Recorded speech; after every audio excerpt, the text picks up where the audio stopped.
Wache, Bonjour, Anin, Beamed again. Welcome to the film screening in solidarity with the Mi'kmaq. Robin Sutherland, Edition de Kazan, Fort Albany and Dojaba. My name is Robin Sutherland, and I am the Director of Indigenous Relations at the Faculty of Law at Lakehead University. I will be your MC for this event, where we will be viewing the film Is the Crown at War with Us?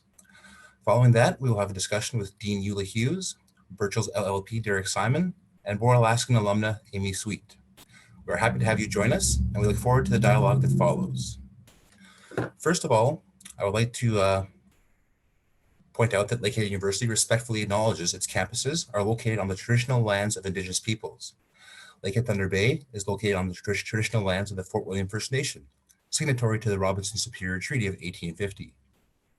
Lakehead Aurelia is located on the traditional territory of the Anishinaabe.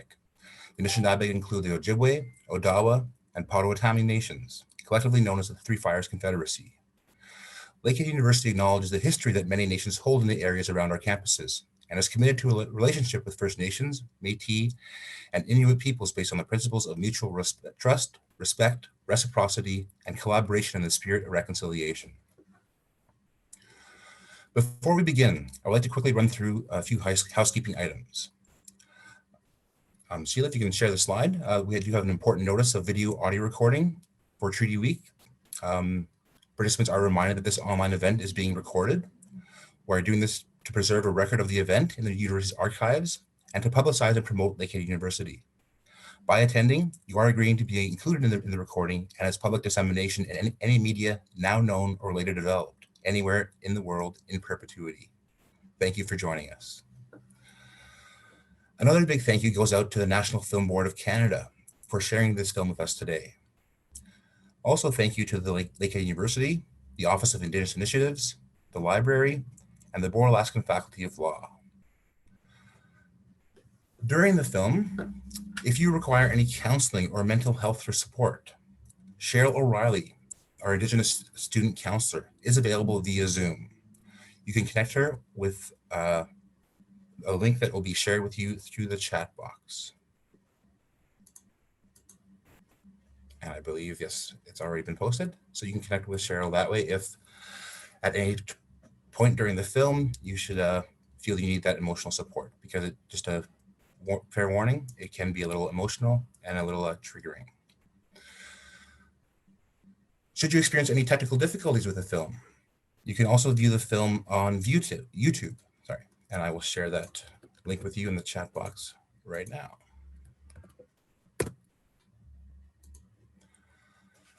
Following the film, there will be time for questions after I introduce our guests. You can enter your questions in the chat box, or you can also raise your hand in the participants feature. Click on participants in the bottom of your screen. There are three dots that say more. Click on that, and then you can raise your hand and I will call on you when the time comes. Again, I can remind you of that after the film. But moving on to our film, Is the Crown at War with Us? In this feature-length documentary by Alanis Obomsawin, it's the summer of 2000, and the country watches in disbelief as federal fisheries wage war on the Mi'kmaq fishermen of Burnt Church, New Brunswick. Why would officials of the Canadian government attack citizens for exercising rights that had been affirmed by the highest court in the land?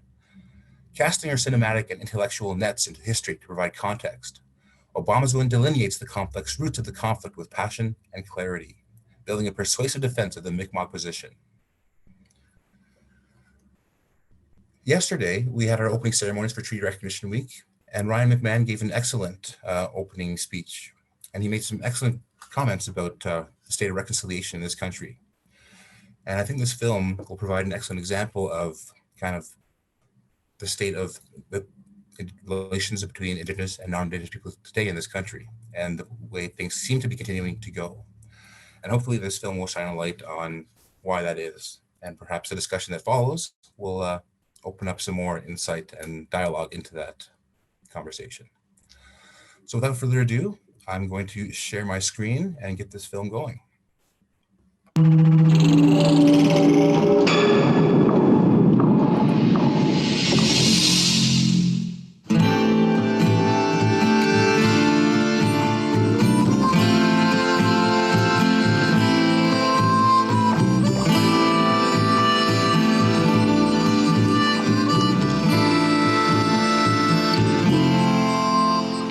It's always difficult to relive what happened last year, only because of the long-awaited truth to be finally acknowledged of our inherent rights as a Mi'kmaq people.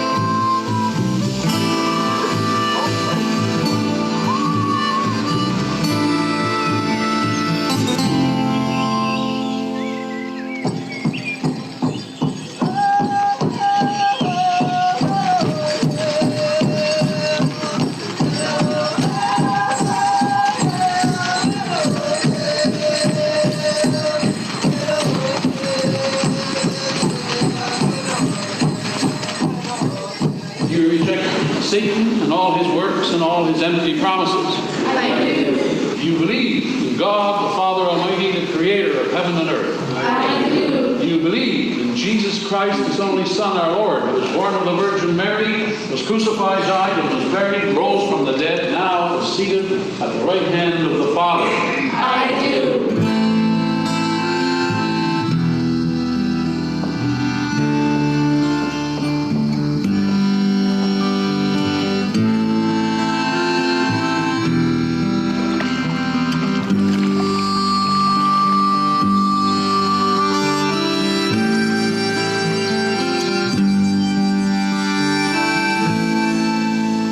Nitimi kaho ka uskitam ka nishno na tongkwasano na yohaji na akiok na wabanisunu kwa totimunok na yohaji na minikisonganeto nuta minikisonganeto yohaji nishno na tongkwasan yohaji na.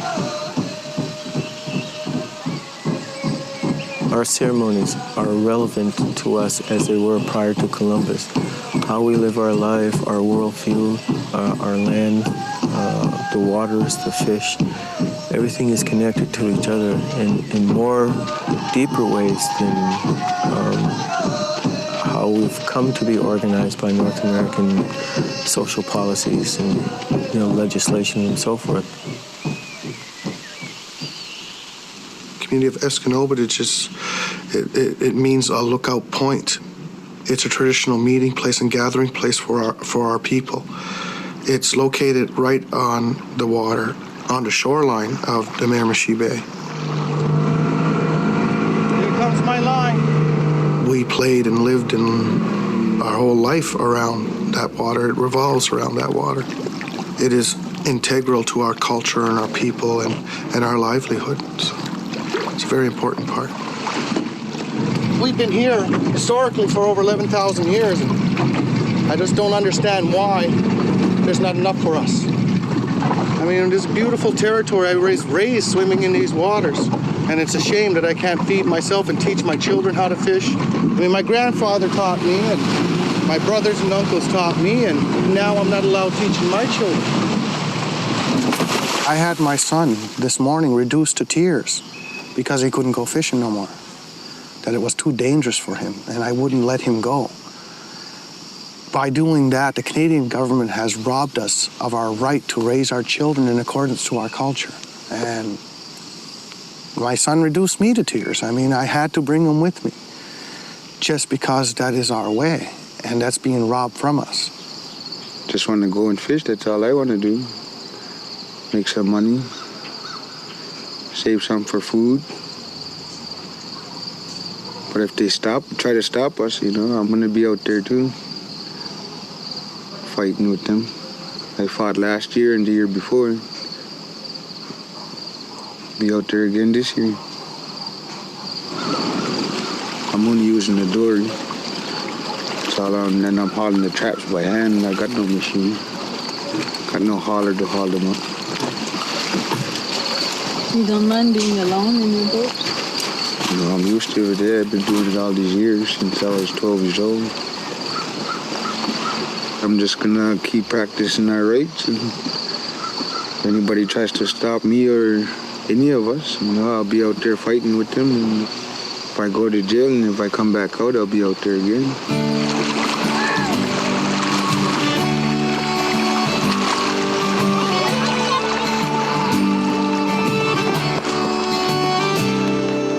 Moon is black bear.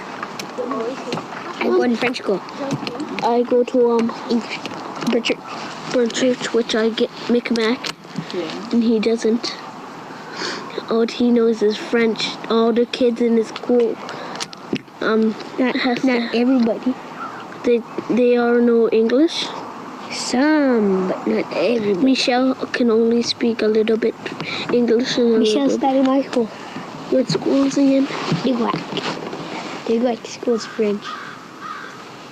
Oh.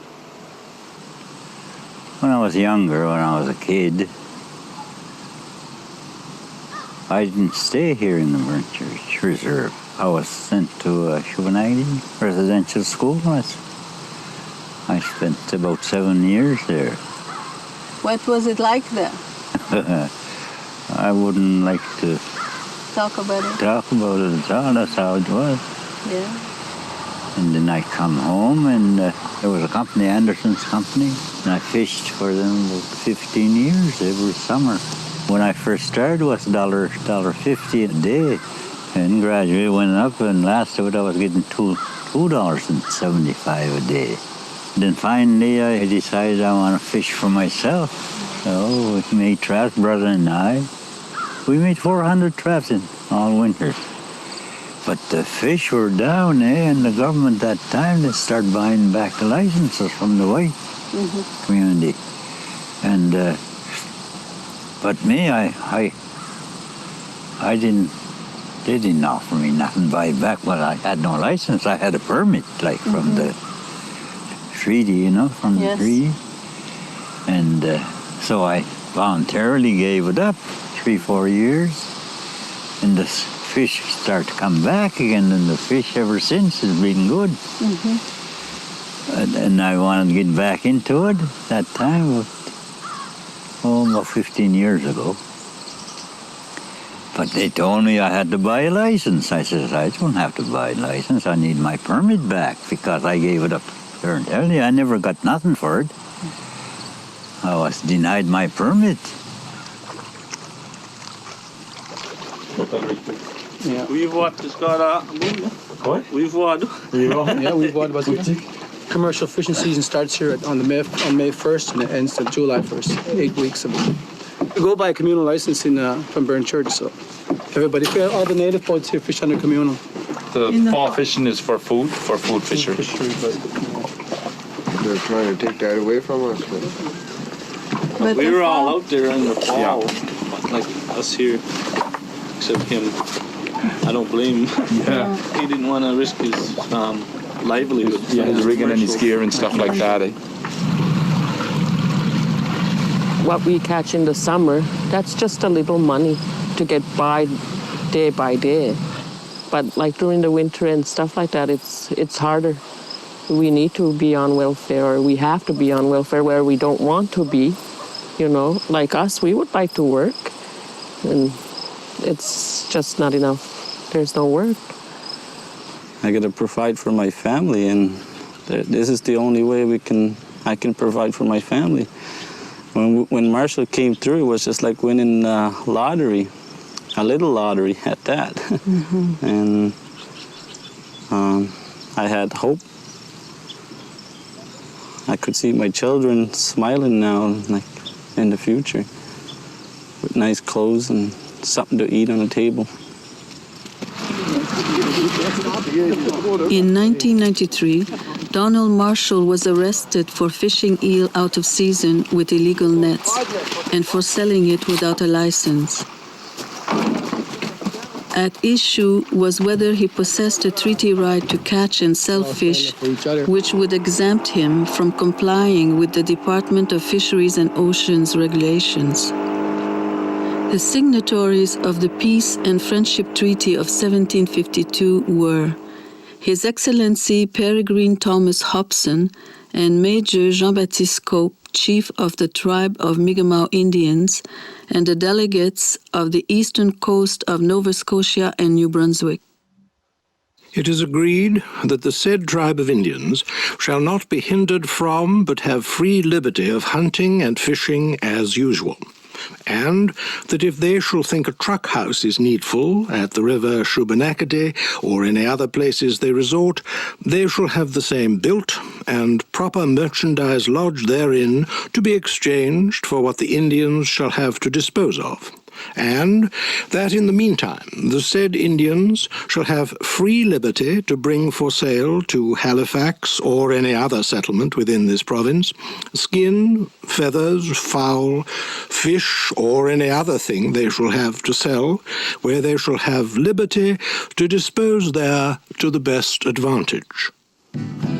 These agreements were renewed and ratified in previous and successive treaties for the chiefs, for the said tribes, their heirs, and the heirs of their heirs forever. After Marshall was convicted on all 3 counts, he appealed to the Nova Scotia Court of Appeal and was denied. Marshall then appealed to the Supreme Court of Canada. The Supreme Court allowed Marshall's appeal, stating, "Nothing less would uphold the honor and integrity of the Crown in its dealings with the Mi'kmaq people to secure their peace and friendship." September 17, 1999, 6 years after Donald Marshall was arrested, the Supreme Court declared its decision. It affirmed the Mi'kmaq people had the right to provide for their own sustenance by hunting, fishing, gathering, and trading for what in 1760 were called necessaries. The court said, "This should be construed in a modern context as equivalent to a moderate livelihood." The day the decision came down, it was very joyous and everyone was happy, and it was like, yes, we can now do something to support ourselves. Our rights had been reconfirmed. We had the right to exercise our access to the fishery. And the community went fishing. What happened last summer was, a few of us went out there and started taking our traps out there to back up our management plan that was created by James Ward and Lloyd Augustine. And so a few of us went out there to start putting action behind the management plan.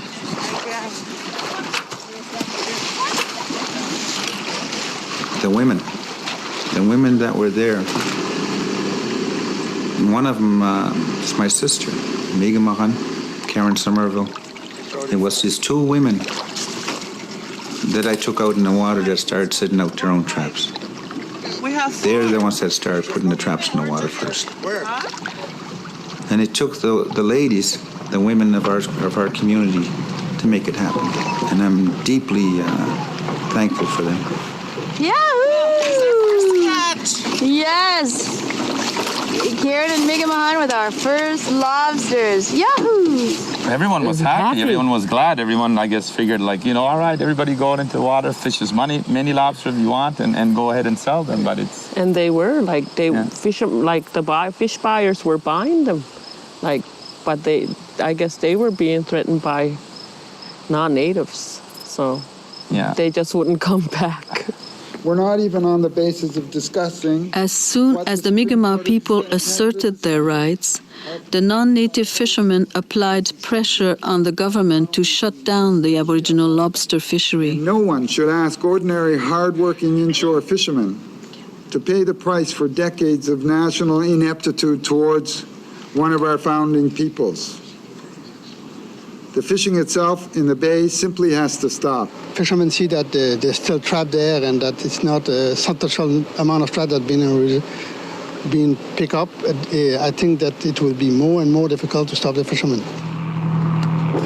In a show of force, the non-native fishers protested and threatened to take matters into their own hands. Yeah, it does not give you the right to go out there and fucking cut my traps. Fires were set, thousands of traps were vandalized, and the communities were at war. You're cutting lines, man! Yeah, we saw it. You are! Cut our fucking traps! I'm not ignorant! That's fucking ignorant! Get out of my face! Fuck you! a lot of tension when you fish alongside a non-native fisherman, you know. Like a friend of mine, he was fishing in the spring. They took his traps, they cut his traps, they threw him back in the water. They'd run his buoys over, tell him you're a long way from home. I know because I lent him my traps and I lost him. He lost some of my traps, but you know, that's the problem we have. We can't even fish side by side each other when they say we could. You know what I mean? There's so much anger and hatred out there. En 53, il y avait un certain respect là, qui était vraiment une gentillesse, tu dirais. Là, que moi, je m'en souviens de ça là, quand on est dans les magasins. Puis à les côtes, c'était comme des frères. Tu sais, là, dans le temps, là, quand ça pêchait, il y avait des vieilles cabanes qui restaient à la semaine. Là. Puis c'était tout le temps ensemble, ça sharait le manger, tout. Puis, mais là, à cette heure, comme je dis, pour moi, c'est le gouvernement qui handle mal la situation à cette heure, que ça développe, ça vient pire à la place de meilleur. Là. Les gens pensant qu'ils en veulent plus qu'il y a dans les droits, là, tu sais, il y a des droits qui ont été écrits, mais à cette heure, il y a beaucoup de gars qui me disent, ben, c'est comme si qu'ils veulent d'autres choses, là. Tu sais, là, mais moi, je connais pas les détails assez pour savoir vraiment ce qu'ils veulent dans le moment, là, tu sais, là. The racism and the hatred has become a very evident part of our daily living. Coming out of our community, it's very evident in some areas. It's really unfortunate because with the Acadian people and the Mi'kmaq, especially in our area, there's a long cooperative history there of where we were always able to get along. It is unfortunate that some has put a very negative light on their society, that they've cut our traps, they've shot at our people, they've beat them up at local establishments and constantly fighting, and racial slurs being thrown here, and for the government to feed on this in this day and age, it is a very sad truth, a very sad reality that the government ain't fighting for conservation, they're fighting for control. The history at Escanobitich is one of the lobster fishery being essentially an Aboriginal fishery until the 1940s, when there was a licensing system used to squeeze the Aboriginal people out of the industry. It wasn't as if they'd never been there. So people went back into the water saying we're exercising our right, and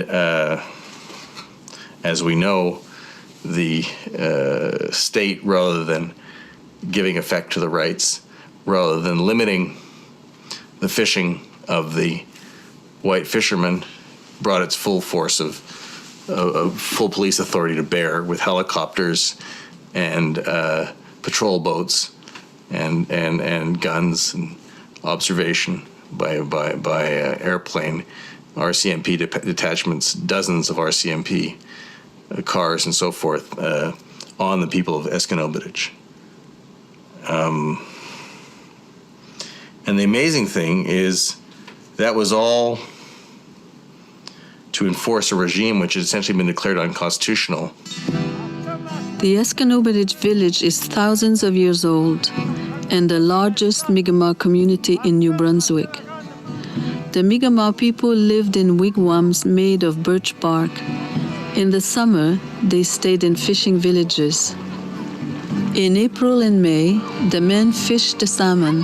The women and children gathered fiddleheads and other fresh wild greens. Then the big sturgeon came. Sometimes it was as heavy as 800 pounds. The custom was to fish at night with a torch. Summer was a busy time. The people gathered fruit, berries, and caught all kinds of fish.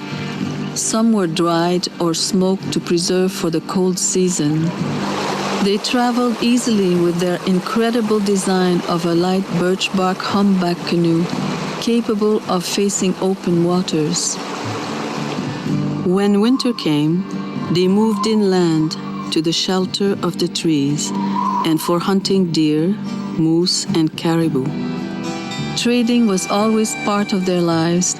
They traded with other tribes, and in 1581, they began to trade furs with private merchants from France.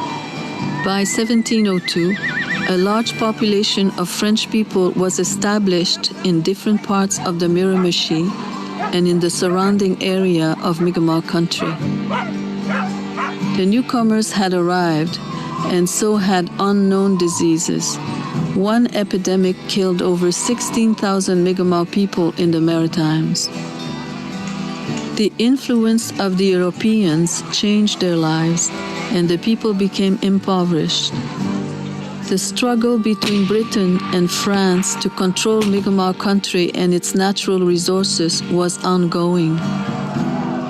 During one of the battles led by the English, the Mi'kmaq protected the Acadians by hiding them in secret places. The English burnt everything, including the church. This is how Escanobadich got its other name, Burnt Church. As time went on, the newcomers were taking ownership of the resources, the rivers and the forest. Their ways of harvesting were different and much greater. Several fish species became extinct. Salmon stocks were diminishing, and the Mi'kmaq suffered the lack of a resource that had sustained them for thousands of years. By March 1805, their vast territories were diminished to a reserve with 2,058 acres, plus Tabasantak and Pokamush with 10,000 acres. For a long time, the lobster was considered poor men's food. The Mi'kmaq fished it without interference, but not for long.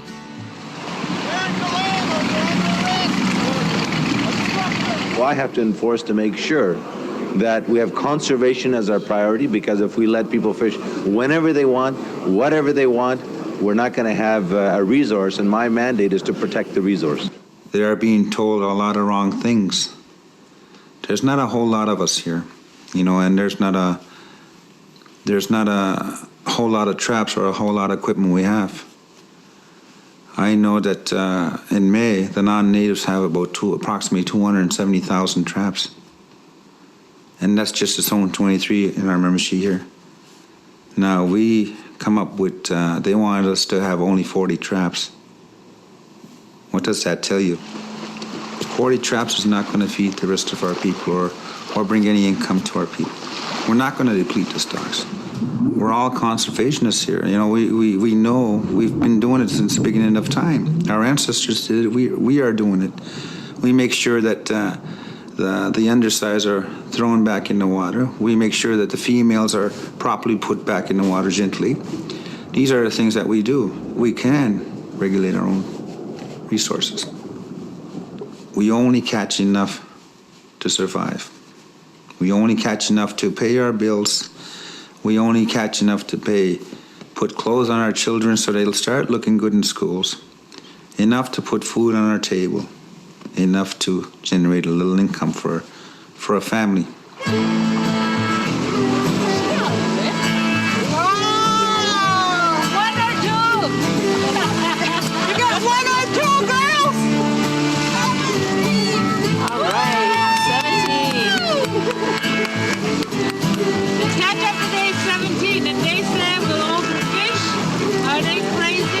Not too long after that, the DFO, kind of came around where we were. Started wondering what we were doing, and we had approximately about 10 traps at the time in the water. So every time we come back in, they'd go around our traps and start pulling them out. This was just going on a daily basis.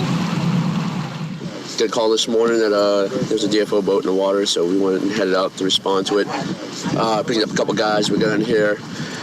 Realized it looked like the DFO boat was trying to probably gather some information for a future raid.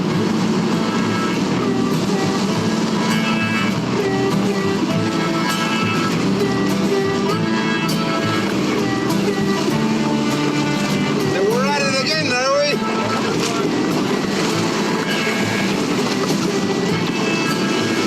We're making sure you don't take their traps. We shall fight in the sea. But we will never surrender.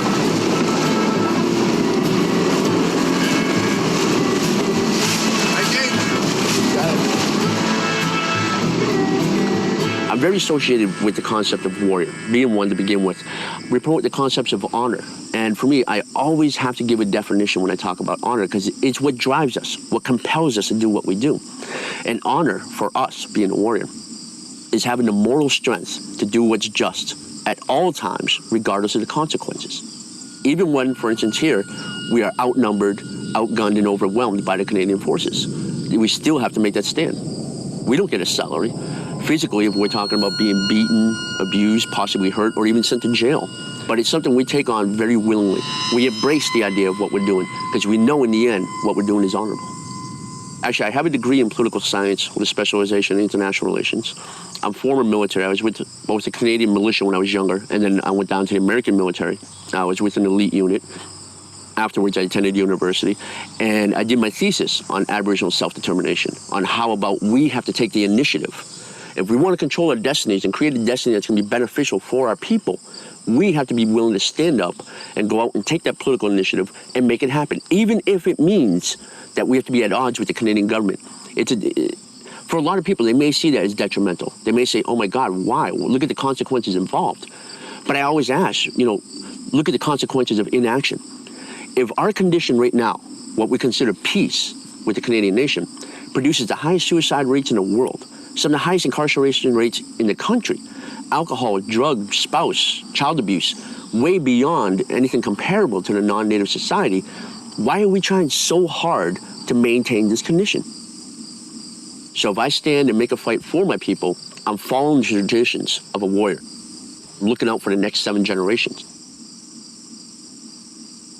And I'm doing something that probably won't happen unless somebody takes on this type of mentality. What we realized we had to do is take our own resources into our hands. Under our Escanobitich fishing policy, we have the capacity to issue our own licenses. We take a unique approach to it that vast majority of our people fish in the fall. That's our traditional fishing season. The non-native society and the commercial fishing, they fish in the spring. But during the fall season, after the molting, they're more plentiful within the bay.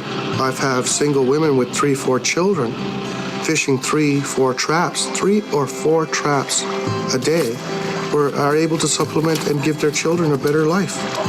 We do not issue 300 traps per individual. We issue 4 per individual. It gives approximately 6,100 traps in the fall to fish. We have never, ever, nowhere near, ever came to fishing that amount. There's some people that don't fish on the larger scale. They fish to supplement their income. They fish to supplement their food storage. They fish to maintain a culture. You can't reflect that within a DFO's agreement. They can't address that. They are constantly taking a parental attitude of where we know what's best, not only for you, but for the resource. Mind you, they brought many species to decimation, to the brink of extinction, and they are still thinking they know what's best. If they were honorable, and if they had a grain of decency and good sense, they would take this opportunity as a wonderful opportunity to learn how to live in balance with the Mother Earth. As the Mi'kmaq, and we as Mi'kmaq people feel that we are also defenders of our Earth, that these unbalanced approaches that they're taking have to stop. They have to. We are destroying the resources that feed us, and they're not going to be here forever, especially the way they're going at them now. Instead of us being perceived as a liability and a threat, we should be perceived as a partner, as a true partner in this country. The chiefs of the First Nations of New Brunswick have requested a bit of time to be able to get back to their constituents and their councils as well as their elders. It was a very good discussion, and we look forward to working with the Government of Canada under a bilateral process. You'd be looking at extinguishing Aboriginal rights? No, we're not looking at extinguishing Aboriginal rights or the like. We no longer have an extinguishment policy, and that's been made very clear over and over again across the country. And I want to make it very clear here to you that that's not the intent. We're trying to define, of course, without having the courts continue to do it for us, what a treaty, the treaty that already exists, would look like in a modern context. The Atlantic Policy Congress consists of First Nations chiefs from all over the Atlantic provinces, including ourselves from eastern Quebec. And the alliances that we form as Mi'kmaq, Maliseet, Passamaquoddy is a very important one. In the Atlantic provinces, we have never surrendered our lands. Our treaties will be the mechanism that we need to use in the coming years in fighting with the federal government. There seems to be an assumption here that we're going to integrate into the licenses regime. And it's unfortunate that there's not emphasis on looking at what is wrong with that regime and us coming up with more practical solutions based on our treaty right. Right from the onset, when that Supreme Court decision came down and said that the federal government have the right to regulate this, we should have said, no, your regulations are not adequate. That is what's depleting the resources. We produce our own licenses. We do our own regulations. They have to recognize our licenses that we already issue for that purpose. So it's kind of like opposite of what they're proposing. You know what I mean? What we want to do is develop our own enforcement branch, our own fisheries branch, our own ability to enforce our own regulations. In the survey, I noticed there isn't any mention of any of that. I have concern that the next round of Marshall that we're gearing toward more licenses. Milky Nadi, the Barlow and Gobble Nault, Jigu and the Jiggly one, like Malala, Emu Jigsaw, Layout, Jiga, Listugui, Tom Kuga, Ebegwich, Gala, Stamila, couple to just, you know, with Jigala looks a concert commonness, Giswalk, Jigala looks seek is a come. Malada win. Mudejimal Gigana, Gobble Nault, Apicho looks no Negamoina.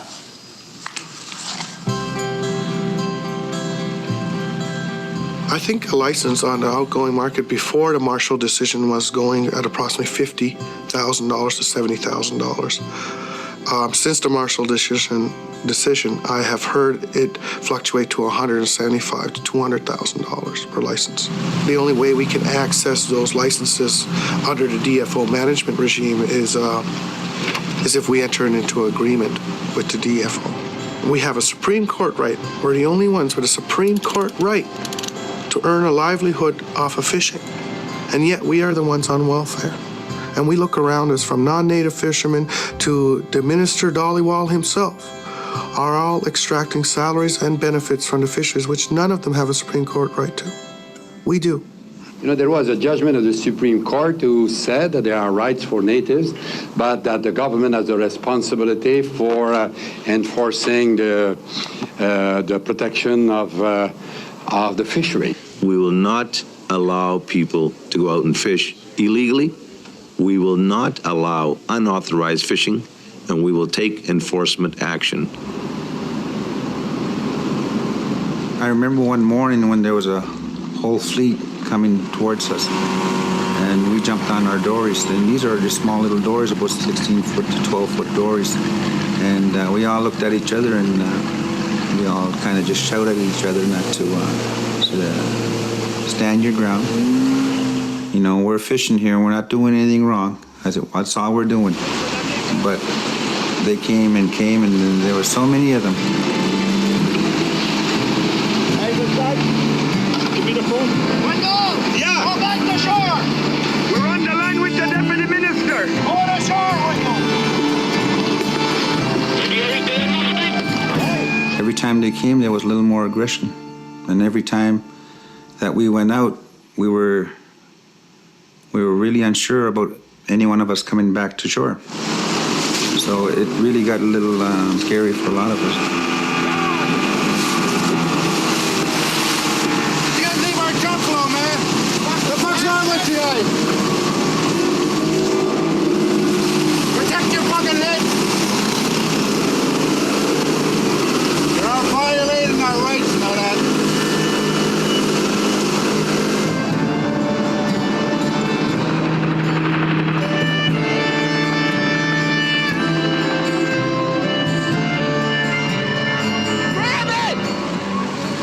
trap! We're down, Leo! Look out, boys!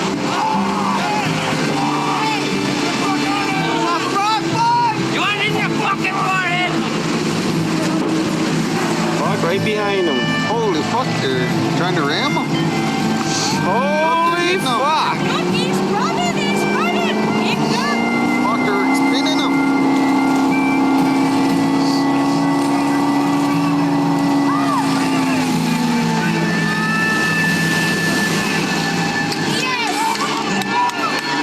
But for some, I've seen the looks in their eyes. You know, I've seen the proudness in their eyes, and I know that they were committed. They made a commitment to stay in the waters, regardless of their own safety, and that put a lot of pride back in our hearts.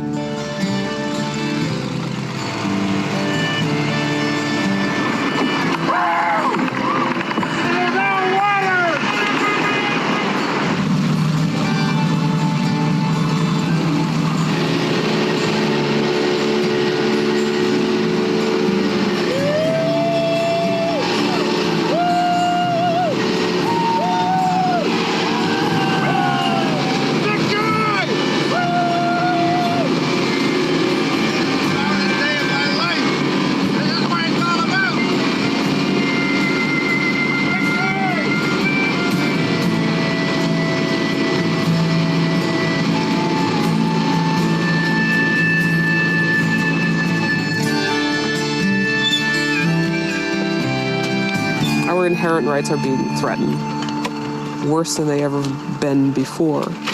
We are living in a dangerous time right now as far as the relationship with the federal government and the Aboriginal people. Because of my race, because of who I am, it's a constant fight and struggle just to survive. For example, my daughter, she's 14 years old.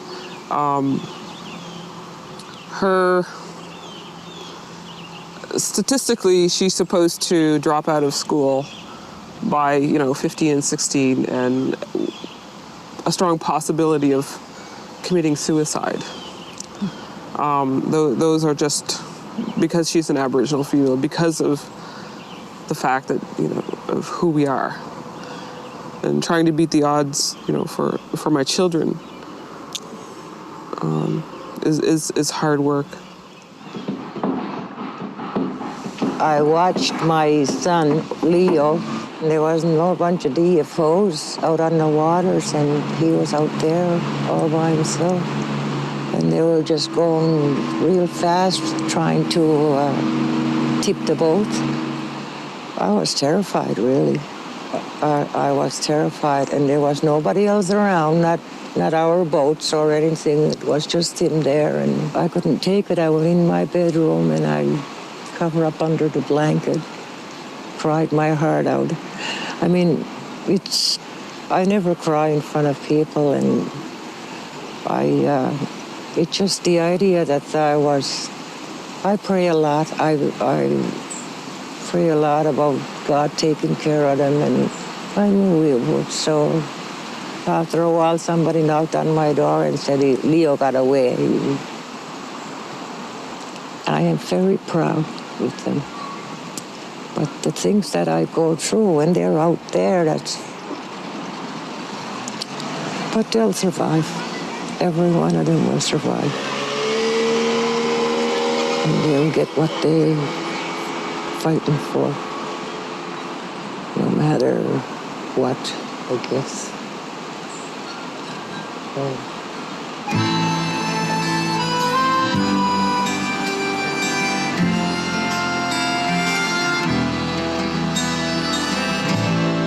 Very proud to be from Burn Church.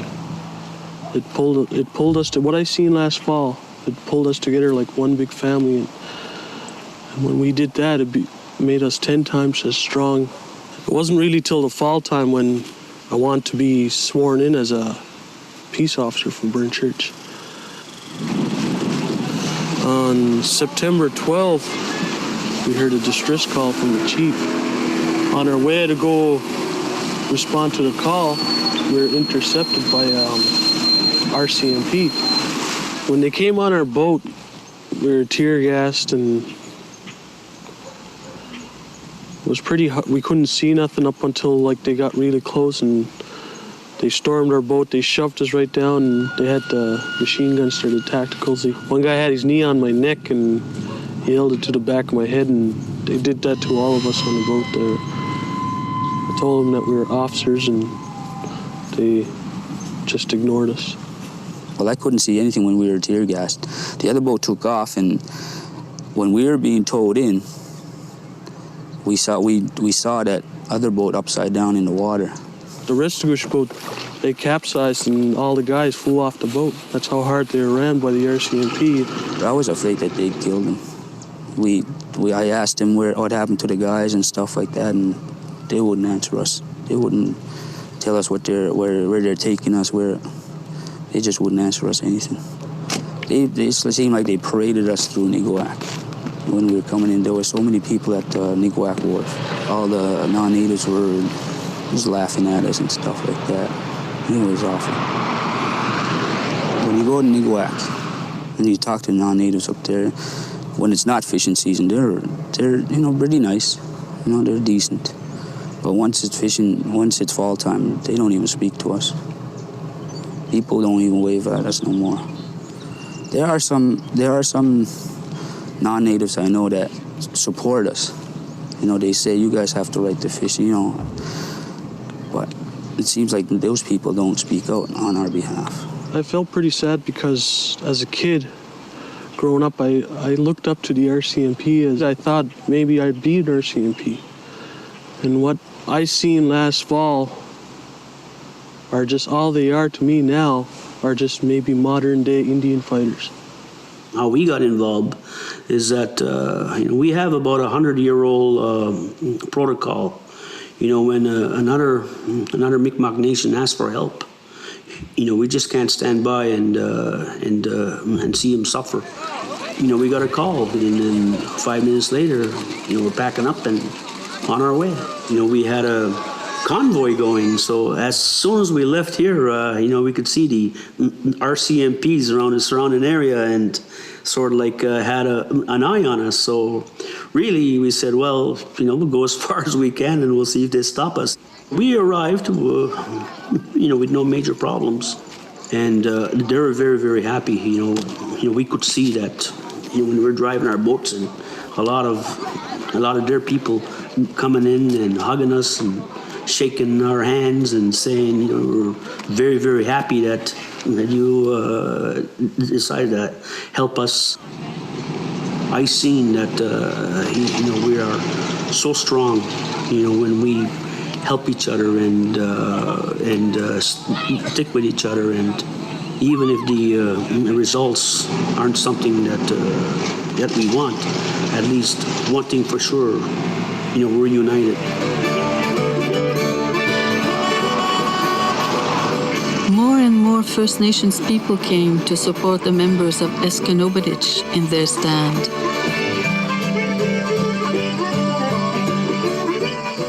What happens here in the East Coast affects the West Coast fishery. Native people all across the country, they're starting to know their rights. They're starting to exercise those rights. But also an important thing is that we have to protect those rights by any means necessary. I was on the boat with Danny. We got swarmed, and DFO pretty much ran over us. I just seen something coming. I looked over and I just hit the floor. As soon as I hit the floor, the boat came right over top of me. While I was laying there, I was pushing their boats away so that they wouldn't grab me. They hit me on the back a few times, and they were trying to hit me in the face, but I ducked, and I climbed up on the boat again. I managed to stand up, and they hit me from behind, and I fell forward into their boat, and that's when they grabbed me. It was a lucky thing for me that morning, because normally I go out there and I don't wear a life jacket, but for some reason that morning I had a life jacket on.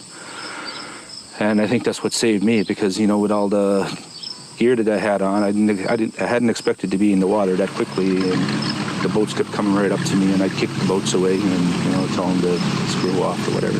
Finally, they pepper sprayed me from one boat. I tried to swim away from that one, and another boat would be pepper spraying me to go back to the other boat type of thing. So finally, I couldn't see, and there were, you know, all this stuff was going in my mouth too, and it was getting hard to breathe, and finally they took me on board. They charged me with obstruction, assault, and assault with a deadly weapon. What was the deadly weapon? A paddle. I was told that I assaulted 9 DFO officers that morning, and I was the one floating in the water.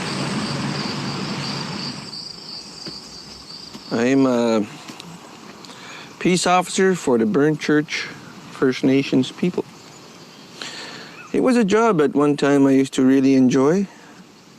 Over the past couple of years, it hasn't been too good at all. Don't ever think that I'm going to be standing beside the RCMP or the Department of Fisheries and Oceans. No, I can't, and I won't. In New Brunswick, the RCMP provides the provincial policing services. It is their duty to maintain peace and to conduct an investigation into the actions that took place on the water this summer. Should the RCMP not proceed with laying charges, we'll be left with the definite proof that there are 2 levels of laws in Canada. One for the First Nations, one for the other Canadians. What we've seen is extremely un-Canadian, and it's not the Canadian way to maintain the peace in Canada, so we'll be looking at this very, very seriously. We have an obligation to enforce whenever there's unauthorized or illegal fishing, and we'll continue to do that. I was still in the military, and during that time I went through the Oka crisis, being on the wrong side of the fence type of thing. Now, I came out of the military, I think, just in time, because I didn't want anything to do with the federal government at all, considering, you know, what was happening with our people here. When we had the conflict there, I was doing a lot of sweat lodge ceremonies for the warriors and the people that wanted to get involved with it. When we're out in the water and stuff, you know, knowing that we've done all we can, you know, spiritually to prepare ourselves to do what we have to do. You know, you're not afraid. You know, you do what needs to be done, and you know, it's a comfort, you know, to know that what you're doing is the right thing. You know, there's no. I don't hesitate to do what I did last summer. You know, because I was well prepared. You know, spiritually, you know, emotionally, physically, you know, everything all fit together.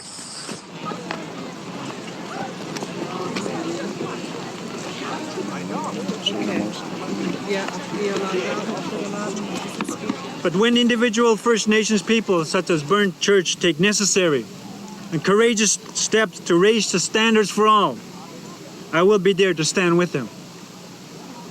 When they point out to Canadians that fairness and equity are essential, if there is ultimately to be social peace and justice in this country, I will be there to stand with them.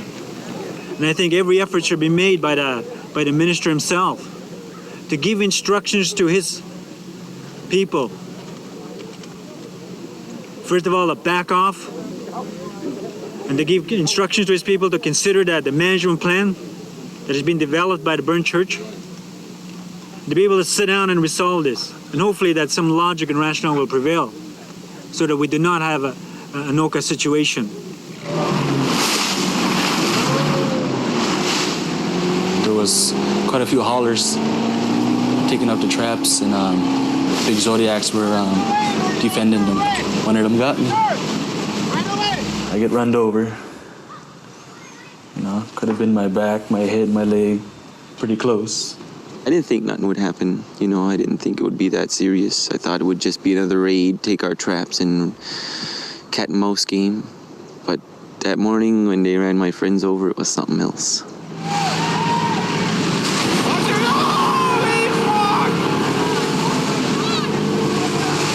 Oh, I I thought they killed somebody. I couldn't believe what they did. It happened so fast, it was unbelievable. I thought they ran my friends over and that was it.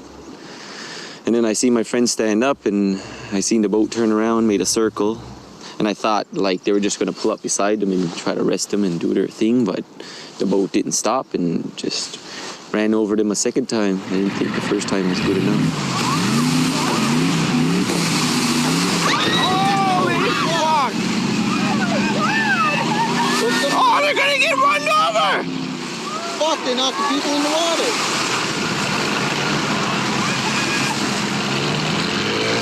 When we got towards the boat, I shouted at my brother Brian to pull him up, and he was trying to pull him up, but these officers were hitting us with batons, preventing us from picking him up in the water. So he was really struggling for his life here. A few of our friends created a diversion for them, so they came and started throwing things like rocks at them, and that gave us enough time to lift this young individual in the boat and take off from there. There's times that you get numb to it a little bit, and then you start realizing that, okay, we must do this. We must keep going. We cannot stop now. We cannot bow down now to these guys. And we didn't, so. I tip my hat off to these young men because they got the boat out of the water maybe about an hour after it happened and got another motor, put the motor back on the boat, and off they went out again. I didn't really see how bad it was until I saw the tape of what happened, and that was when it was really scary. I almost died out there, and I don't want to leave my kids yet. It's hard to believe that we have to fight this hard for something that's ours already. This fall, if this happens again, I won't be out there. No. I just it's not time for me to leave this world yet. So, don't want to leave my kids yet. The 2000 fall fishing season was over, and the cost of preventing the Mi'kmaq people from exercising their rights was $15 million. You think it's going to end tomorrow, today? No. It continues. Until the people start seeing us, or the government starts seeing us as equals. By spring 2001, the community still had not signed an agreement with the Canadian government. However, 31 out of 35 Mi'kmaq bands had signed. The people of Eskanobadich had become fractured with the increasing pressure, and the air of uncertainty hung heavy while waiting for the next fall fishing season to start. Yeah, I see partridges and squirrels, snakes, sometimes raccoons. This winter, there was a baby seal on the water lost, and it was lonely, and it was on the icebergs all alone, and it was just a baby. I seen 6 bears, one mother and 5 little baby bears way down near the highway. My dad stopped and looked at them. They were climbing up in the tree. Yeah. Looked real cute. I really liked that. Meanwhile, the Mi'kmaq people have to raise money to get to court and face the charges from last year's arrests. We don't have any funding to get counsel. We're running out of avenues. We're running out of ideas on how to beat this in court. It's very difficult for all of us to stand in front of them and watch them decide our fate. The Supreme Court of Canada recognized our inherent right to fish, and that's all we've been doing. I know I have a charge for assault and obstruction in the Fishery Act, and also criminal codes of assault and obstruction. Apparently, one of the Department of Fisheries and Oceans said that I brushed up on him and touched him on the chest or whatever it was, you know, and those are the charges we're looking at. I'm to be sentenced on May 29th on my birthday, but I'll be fishing again right after that, probably the next day. What the court is doing to us is a process of criminalization. I've got no criminal record. I've always been a stand-up person within my own community. But when I go out into the water, very likely I will get charged. There will be jail time. I have to ask, I mean, are we at war? Is the Crown at war with us? You think we're gonna get that legal funding? I certainly hope so. Yeah, I think so. Those are all our children watching us come out of court. My kid's on there. That's the Burn Church bus, eh? Yeah. Being dragged as criminals in front of our children, eh?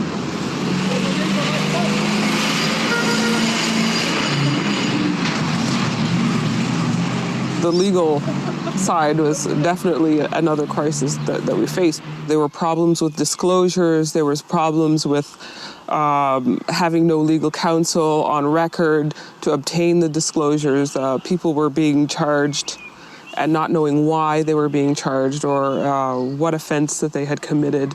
All they knew is that they were going out fishing to exercise their treaty rights. And that would be the end of it. And you know, here we are today. I know my grandparents 11,000 years ago fished the same territory I do, and not one, no one sitting in this room besides Aboriginal people can say that. And I have to sit here and prove to you it is a disgrace. Mr. Lavoie, he would like to say that seriousness is only measured by a jail term. I'll tell you, from the poverty of my First Nation, seriousness is measured in a lot of different ways. To have children come up to you with blood trickling down from their faces because where they live, and to be told, oh, it's not serious. The ramifications of what happened here today, if it goes in a negative direction, it very well could cost our people's lives. Getting the state-funded council is to make sure that our defense is that best possible defense that can come up with within your court systems. So I would like to respectfully submit those arguments to you, that this is in the interests of fairness. Ultimately, the issue is one of social justice. The rights are arguments along the way, but what we're really talking about is addressing a massive dispossession, a massive denial of rights, denial of access to means of subsistence. It's a disaster to have the governments taking this very hard line and saying, you know, show us in every case, blueberry bush by blueberry bush and fishery by fishery and treaty by treaty and community by community that you still have the rights, or these rights exist, because they're creating a resentment and a pent-up desire for economic benefit, which will come back to haunt them, it seems to me. I mean, what message are you sending to people? They go to the court, they win, the government doesn't respect the decision. So what do you expect people to do? What are you teaching your kids? That the best thing to do is to pick up a gun? It's encouraging the most radical kind of response, which is just scary. I can't respect these people because of what they've done to our people and what they've done to our children. They have scarred our community a great deal. And then they go back to their courts and they sit there like they're the good guys.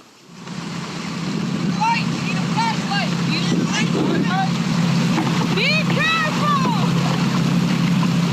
You know, when they choked out a few of our boys out there, one of them happened to be my brother. He was just coming home on the boat there. They got two Zodiacs ramming it. They boarded it and he had to jump in the water. He stayed in the water approximately an hour at night.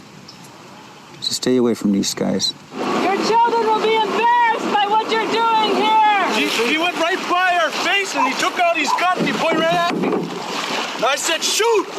Shoot me! They called my brother in that night and asked him to come back on the boat and nobody will harm him. And, you know, he's speaking to him in our language. Sure enough, my brother swims. And when he gets on board, they all grab him and choke him out and put a beating on him. They bruised his knees and his ankles and and had marks around its throat. You know, that's the kind of stuff that they did. My body was damaged in several areas, my knees, the back of my neck, my lower back, my tailbone. I was choked to unconsciousness and roughed up pretty bad. I was shackled down and to the point of where the circulation on my foot was actually turning purple. I myself come from a law enforcement background. I'm former constable from Burnt Church First Nation.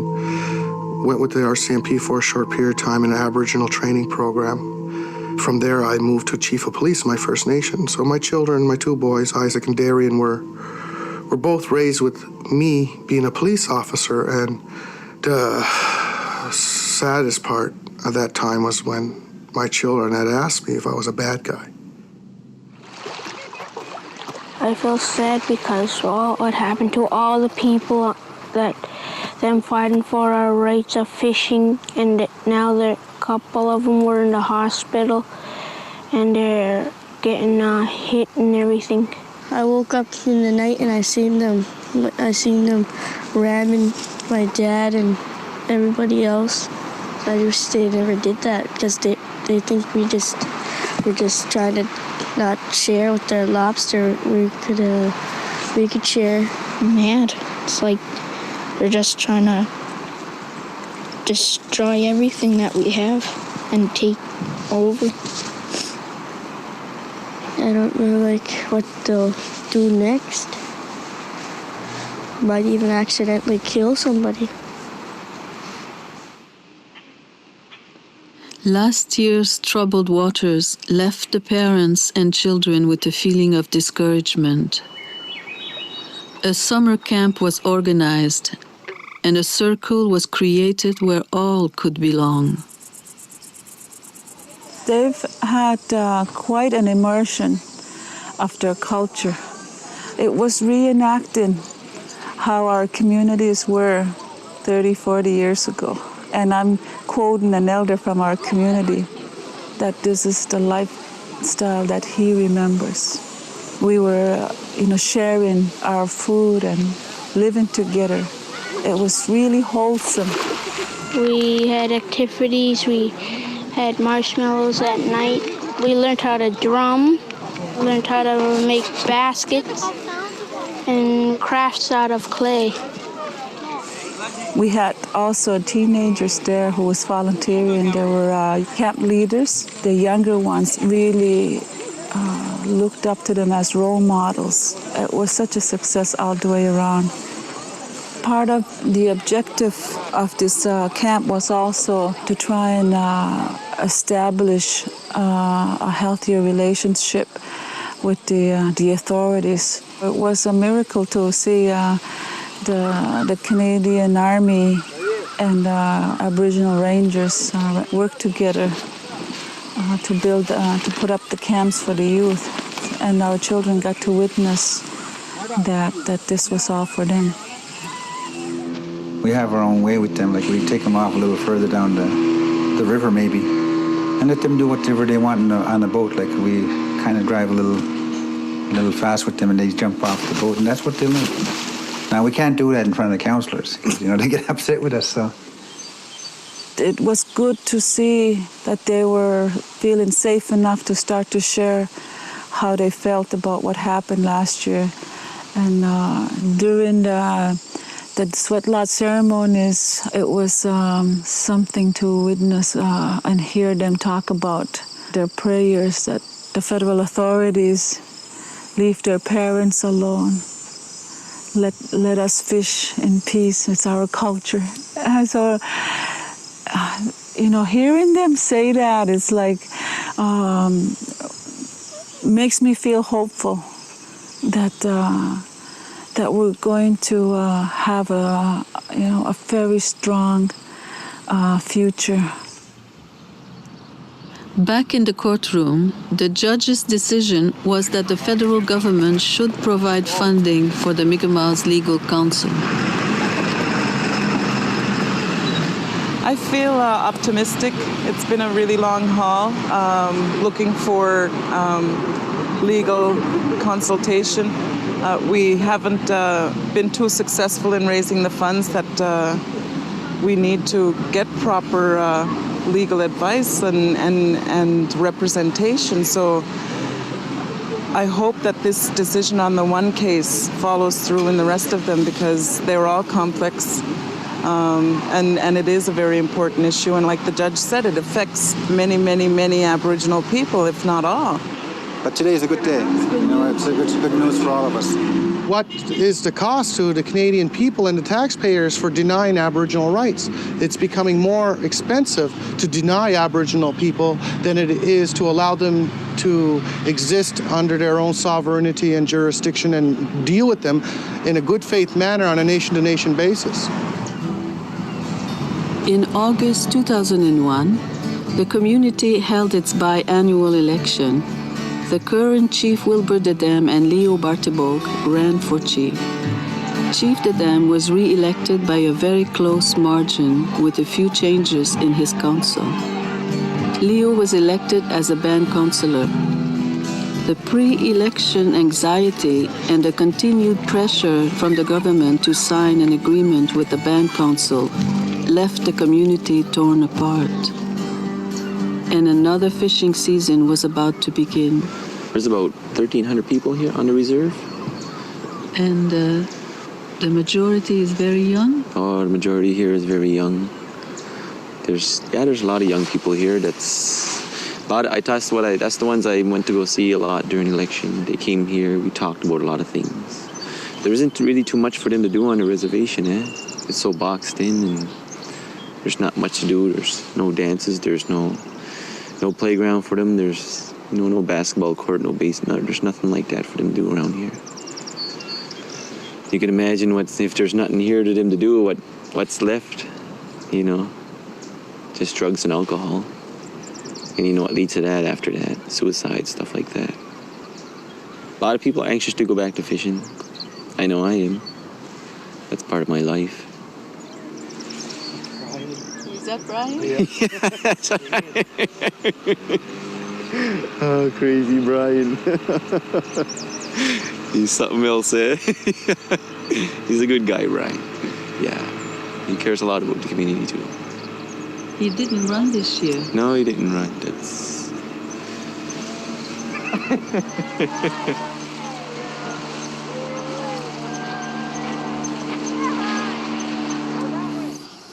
The results of the election have been disappointing for me. I'm not going to hide that.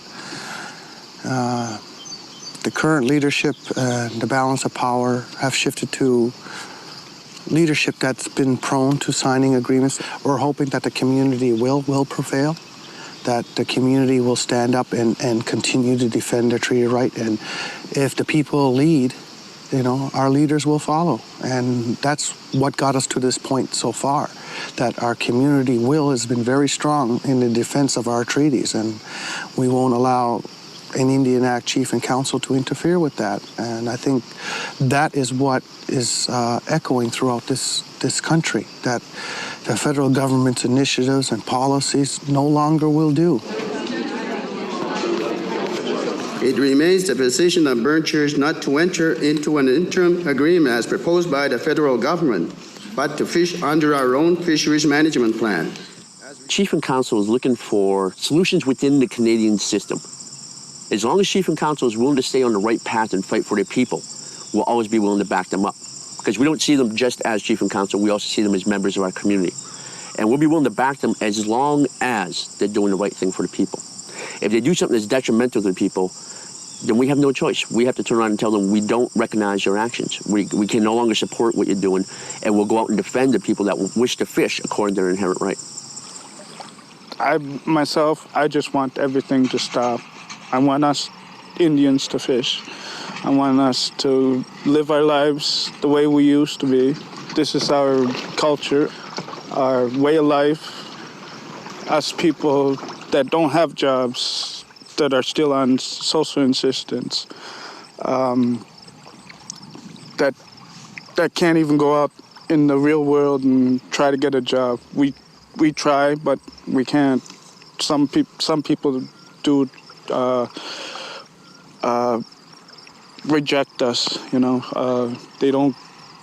They won't give us a job. Some of them, because of our color maybe, or the way we live or something. I'm not too sure. We only have this in the woods. If they shut this down, we have nothing. You know, it's bad enough you go and you cash your welfare check. Everybody in the non-Native community knows we go and we cash our welfare checks at their stores. You know, they look at us, yeah, we're on welfare. You know, but the feeling of having it bounce.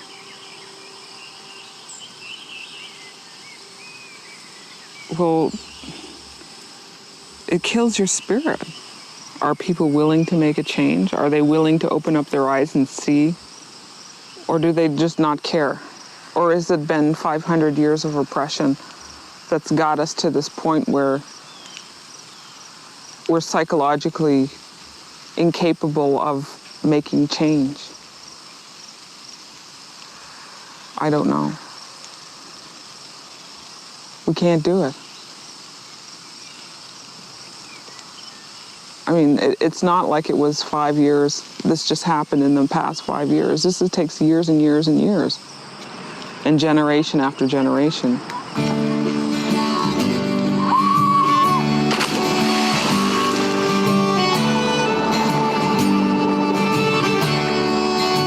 One day I was talking to a kid and he was talking about he can't wait till he get his own welfare. I mean, that's not right. I don't like that. So when I talk to him and talk about fishing and or working in the woods, you know, there's more than just having welfare, you know. It really got me going. If we stand now and have the right to fish in the future, that person won't have to rely on welfare and look forward to welfare when he gets old enough. Maybe we'll have more, hopefully. I see the same eye when I look at the old leaders, the picture, and I see it in our kids. I see the same eye, you know, the sparkle, and it's powerful. I feel it. If they'll be my leader, I'll follow.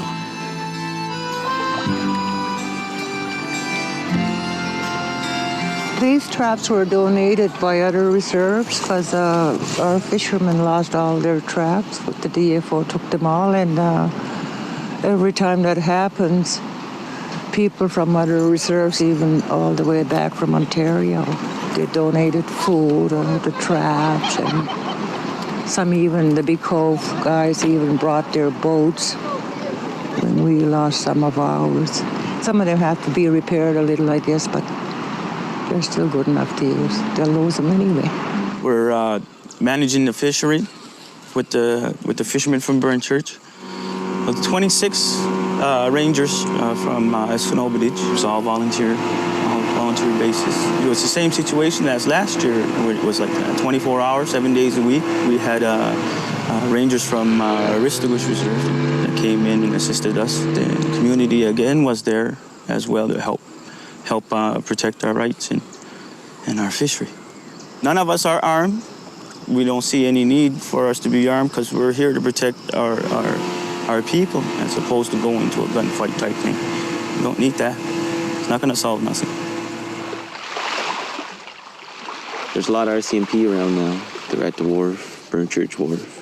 They got their own headquarters in Niguac. One day they could come here, there'll be 20 cop cars next day. That's how it goes.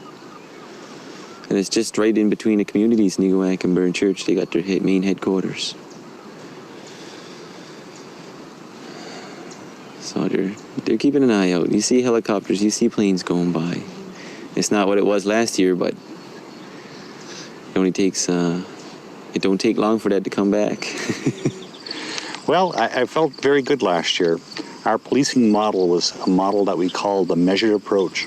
And that measured approach was founded upon two fundamental principles. That was for mutual respect of both communities, as well as respecting the dignity of all people. And paramount with that measured approach was the emphasis on a problem-solving approach that dealt with many tools in a toolbox called communication, dialogue, facilitation. And the last tool that we ever wanted to use was one of enforcement. And I think our model was a great success last year when you compare the crisis compared to Oka, Ipperwash, and Gustafson Lake.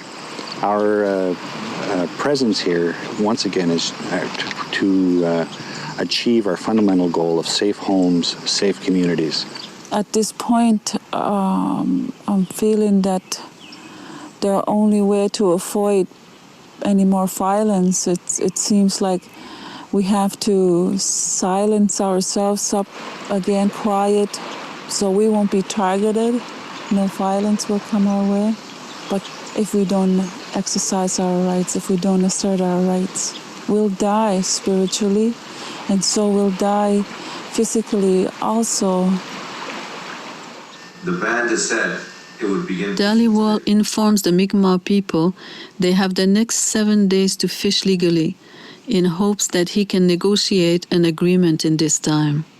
Right now, senior officials from my department are in New Brunswick, prepared to meet immediately with the community's newly elected chief and council. All we've wanted to do is fish and provide for our children. It is hard to earn a moderate livelihood in 7 days.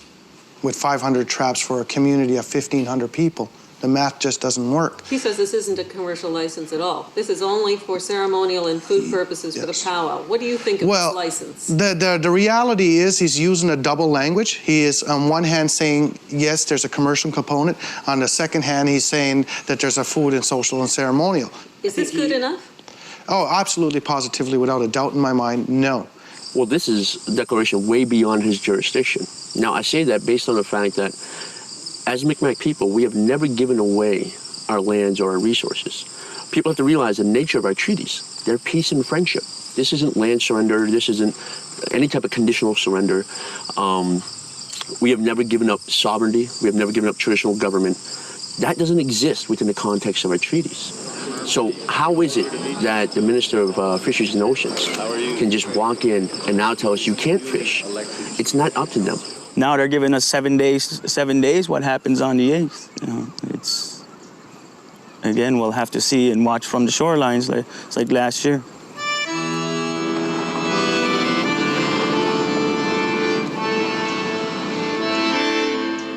Well, I went fishing anyway. Got my lobster. This is day 4 or 5. Put traps in. I still haven't checked them yet. Yeah. Just don't have time. Motor was down and just don't have time to do it yet. That's the problem is right now Burn Church is getting isolated, right? You're almost having a law enforcement siege being conducted around Burn Church. And they want to isolate us, so the only thing we got is just ourselves and what little resources we have to fight this off, right? How about boats? It's a big problem. Lack of boats. None come in? All from, No, I mean, to help you out? Well, my understanding is 2 of them tried to come in on the weekend from Big Cove, but the RCMP turned them around. We're not getting them in.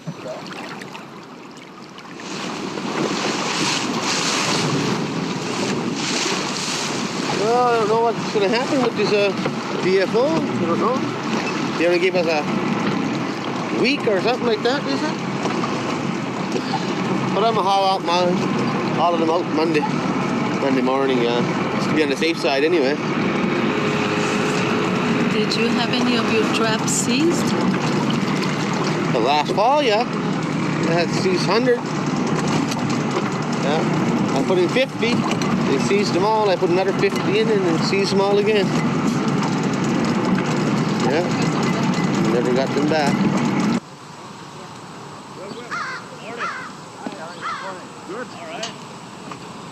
Yeah, I was wondering why a facility like this for a small community, small area like this. All we're asking is everybody on all sides to ensure that everybody treats everybody with mutual respect and understanding, and we're just here to keep the peace. But this is also in conjunction with the DFO. You are working together with DFO on this operation, say? Well, we're working with everybody to allow dialogue dialogue to happen, because this is all we want, peace. And this is kind of intimidating when you see anything like this for a small community of 15 to... we're here for your protection as well. I hope so. I hope to God it's not to enforce DFO regulations and the federal government's way of intimidating the people of Skinawabinies and the surrounding area. Because I wasn't even aware of this building, what was going on, till I heard a few individuals, and we're just down for the powwow this weekend. I hope we don't need to come back for anything else. I have to go out there. I can't exercise my rights on land. I have to be out in the water, and I think I already have some traps out there. My wife don't want me to go out there. She doesn't she thinks I shouldn't be out there at this time, because I've been getting calls left and right from government officials, and these calls are all, they're all kind of warning me about, think about all this, think about what's going on. I am a little bit concerned about my life. I am. Rather than recognizing the Mi'kmaq Treaty rights, Minister Dhaliwal persisted in offering new agreements, each with a different set of restrictions. A limited small-scale commercial fishery, in a restricted area of Miramichi Bay. The latest offer included an extension of the fishing season to October 20th, but within a smaller boundary and for only 900 traps. These type of agreements are nothing more than equivalent to somebody stealing a vehicle from you and trying to negotiate how many hours you can actually access your own vehicle. We need to go out, way out to, because it gets colder, the water gets colder and the lobster gets further. Lobster goes out when the water gets colder. Boundaries means reservation. It's another part of putting another reservation on the water for us. There's rumors that they'll come in and destroy our traps, or people will come in and fight us, and that scares me. I don't allow my children to go out late because I'm scared something's going to happen, or somebody will take them, or I hope nobody gets hurt over this. But my opinion is we have to do this. We have to do this. We can't keep backing down, and now with this new boundary line that they're imposing, there's nothing there to fish. I mean, there's nothing there, and they know that we have to follow our lobster out. We've been doing that for years.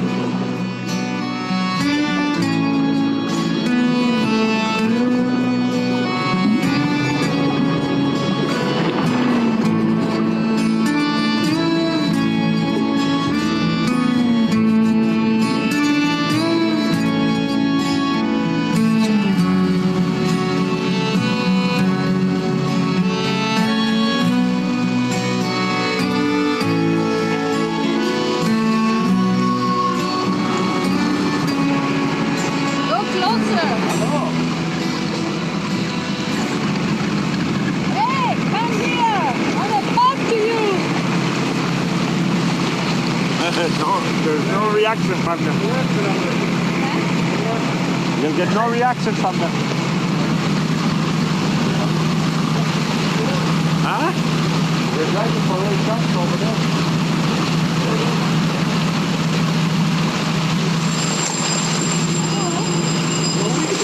Louis! The next step we're going to take the from you.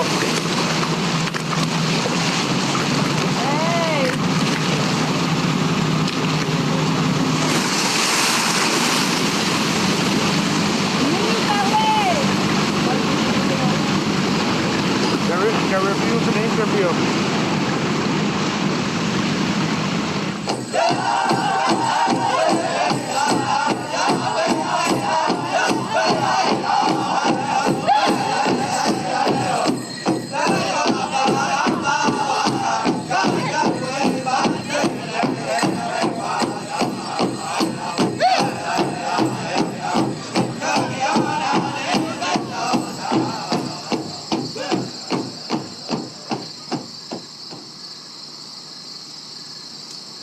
I have 10 traps set out right along in front of the wharf where the boats approached. I lost traps, and I know many people here in Burnchurch that were sitting along the border where all this was happening. RCMP was sitting on the wharf.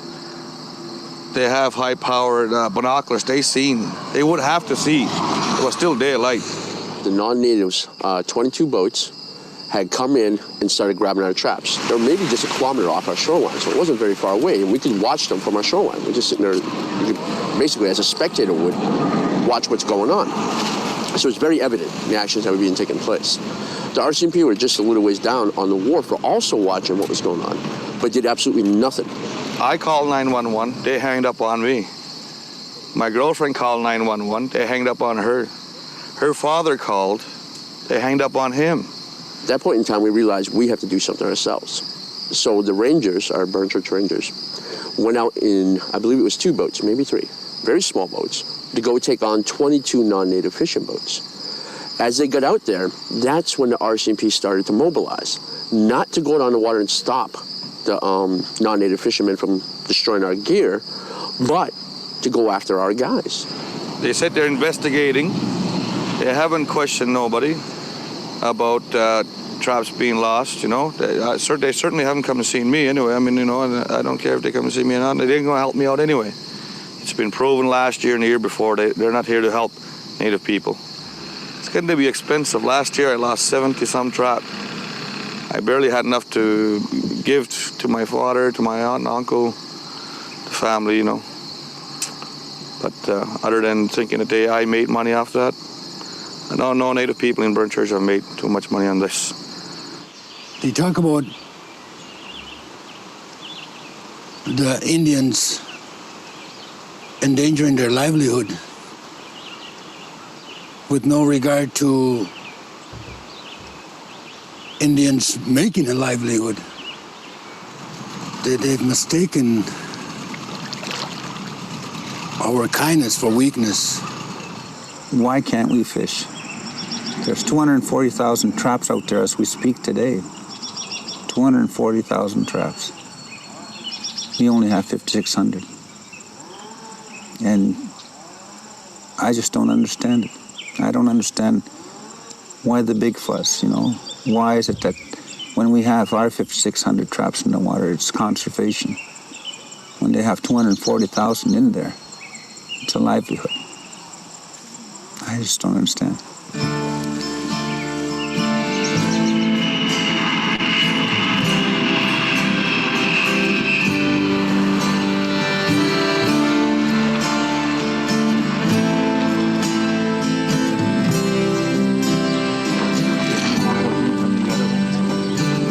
Bravo, it is Archangel over.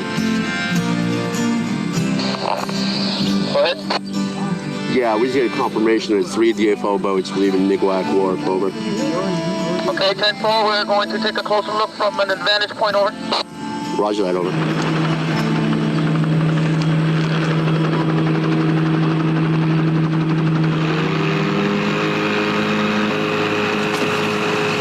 The deadline is over with now.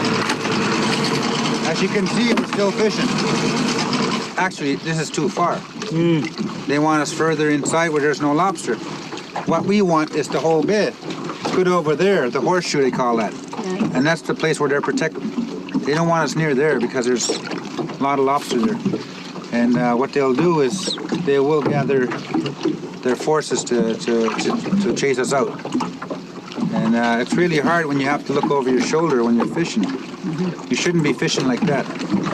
I know in the commercial season, they don't have to look over their shoulders because we're not going to be there harassing them. But yet they do that to us because they don't want us in the water, period.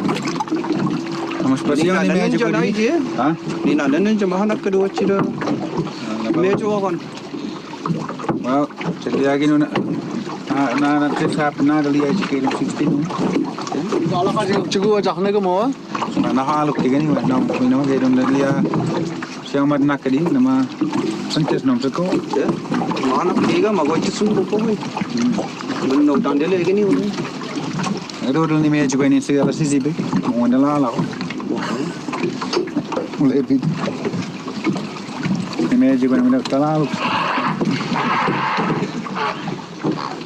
Zoology aquí, speleology. Well, I'm going to so many rangers. The rangers? Ana do. What's on the net? Okay. Come on.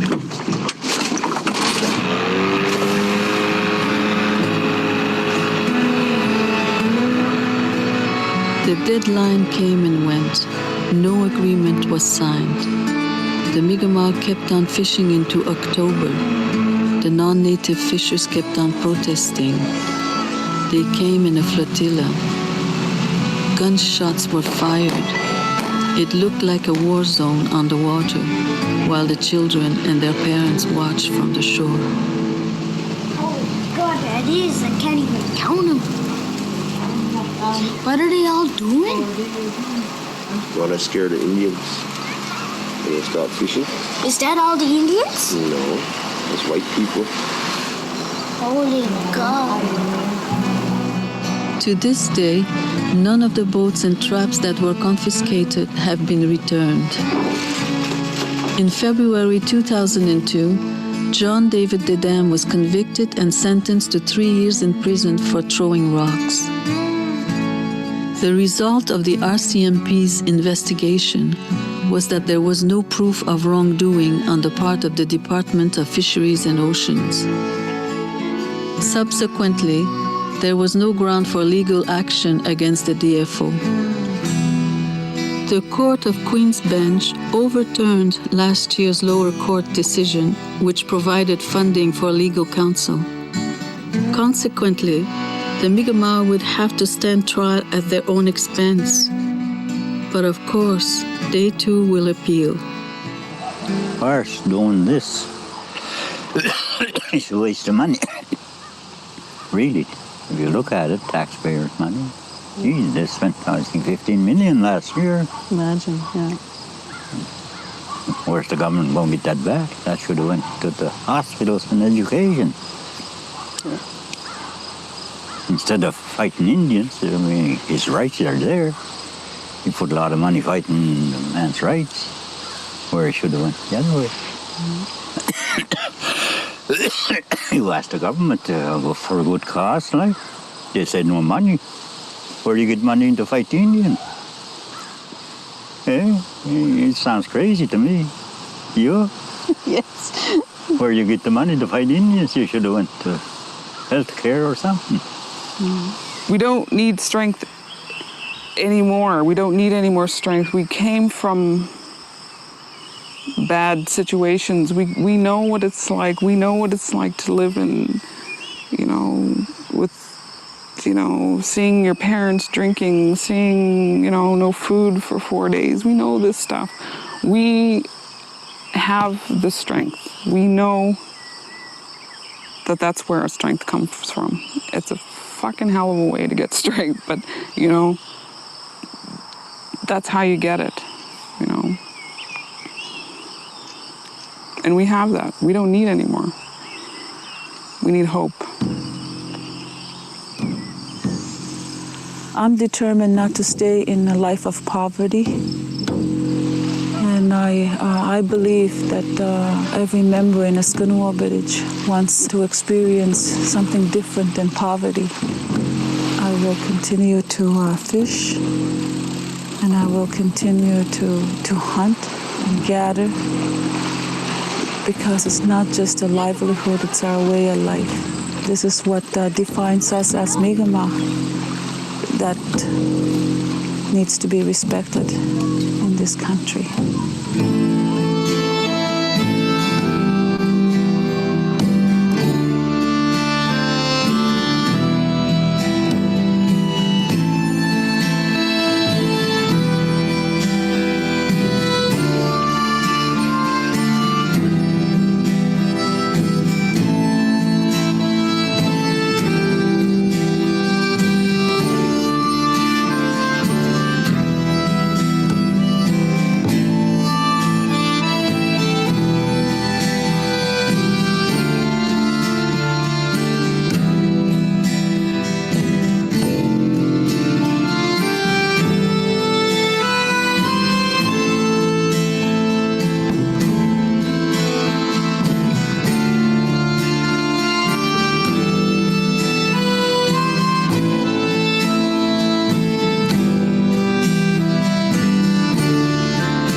Thank you everyone for watching. I thought this was a very relevant and timely film, considering the events currently taking place in Atlantic Canada, as well as in the context of Treaty Recognition Week. Again, Ryan McMahon provided some very insightful opening comments yesterday. He said that we are at a very important time in history with reconciliation in Canada 150. The events in the Oka crisis at Kanesatake is now 30 years old. The events at Birch Church are about 20 years old. Yet we still have disputes over land back lane, fishing and hunting rights in the east, pipeline and resource development in the west. And we also have individual incidents impacting families and communities, such as the trials of Barbara Kentner in Thunder Bay, Colton Bushy, Tina Fontaine, and many others. Thinking about treaties, there are many broken relationships fraught with conflict in this country. And without the truth, reconciliation does run the risk of creating a recolonization process, as Ryan said yesterday. Something I think that we can all agree that we hope to avoid. At the Boer Alaskan Faculty of Law, we are committed to social justice and providing access to justice for marginalized and Indigenous people, as well as supporting the decolonization of legal education. Together, our three mandate pillars, Aboriginal and Indigenous law, natural resources and environmental law, and small town and sole practice law, are all intended to fill a gap in access to legal representation in the North, in small towns, and in remote and Indigenous communities. Now I would like to introduce our guests, ask them what they thought of the film, and open the virtual floor for questions and comments. To begin with, Dr. Eula Hughes is the Dean of Law at the Boer Alaskan Faculty of Law at Lakehead University. Her research focuses on Aboriginal and treaty rights under Section 35 of the Constitution Act, 1982, and judicial ethics. A longtime resident of New Brunswick, Dr. Hughes has had the opportunity to work with Wabanaki communities on self-governance, treaty, and harvesting rights. She has also been a collaborator with Indigenous women's organizations to establish the first helpline in Atlantic Canada for the friends and families of missing Indigenous folks. Derek A. Simon, LLP. His practice is focused in areas of Aboriginal, commercial, and environmental law. He has worked with a wide range of clients across Atlantic Canada, including Aboriginal governments, individuals, businesses, not-for-profit organizations, and financial institutions. Derek advises his clients on various legal issues such as consultation, negotiations, and litigation related to major energy and resource projects, including environmental assessments and impact and benefit agreements, treaty implementation, self-government and land claim negotiations, economic development and taxation, and governance and land management. He has represented his clients in the courts of New Brunswick, Nova Scotia, and Newfoundland and Labrador, and in federal court on issues including Aboriginal rights, charter rights, consultation and accommodation, and environmental protection. Derek also dedicates volunteer time to several community organizations. He serves on the executive of the Canadian Bar Association's National Aboriginal Law section. Derek has written and presented on various topics, including Aboriginal law, taxation and economic development, renewable energy, and protected areas. Derek studied business at Wilfrid Laurier University, law at the University of Victoria, and Indigenous law at Victoria University, Wellington, New Zealand.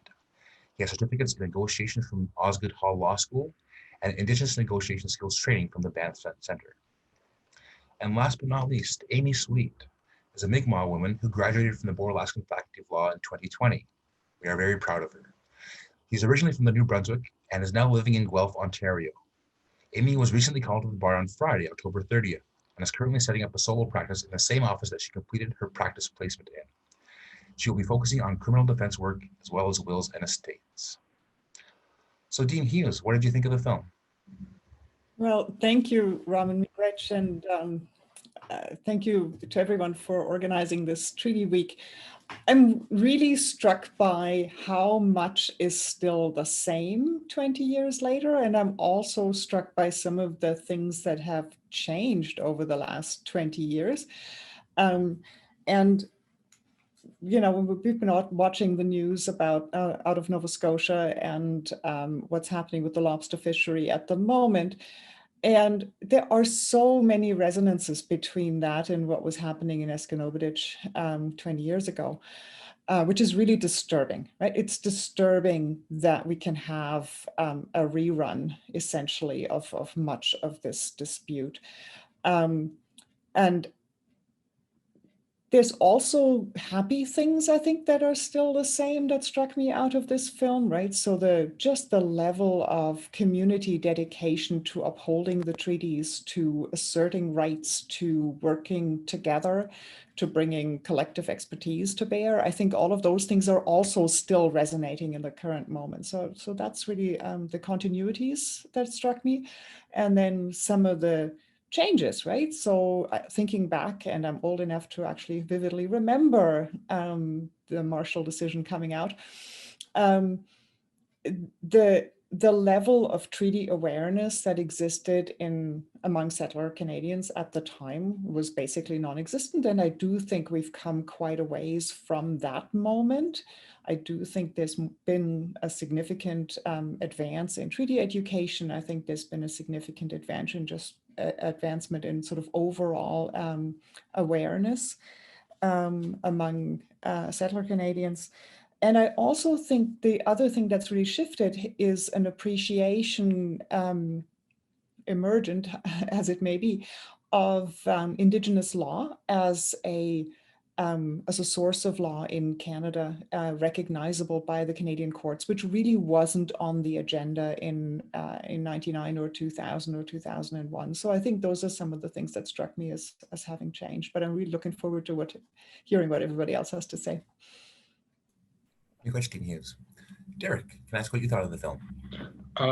My reflections are similar. I mean, the film really could have been made yesterday. Much of it. It still remains so relevant in terms of the issues that are out there, and even the positions that are still taken. I mean, comments being made by the fishing associations were almost word for word the kind of statements you hear them issuing today, and the statements made by the RCMP, by the government of the day. You hear echoes of the same things as this is being debated in Parliament and in the media today. And in particular, the one thing that struck me was the position that, you know, the livelihood fishery needs to be a standalone fishery and it needs to be governed by Indigenous communities. You heard that several chiefs articulating that position in the film, and that hasn't changed in 20 years either. And as much effort as DFO has made to shoehorn the First Nations into the commercial fishery and you know, use commercial access as a substitute for implementing the actual treaty right, that position hasn't changed. And yet it continues to fall on deaf ears because Ottawa's response continues to be, well, here's some more money, we'll buy you some more commercial access, as opposed to talking about what a moderate livelihood fishery would actually look like, particularly if it was governed by Indigenous.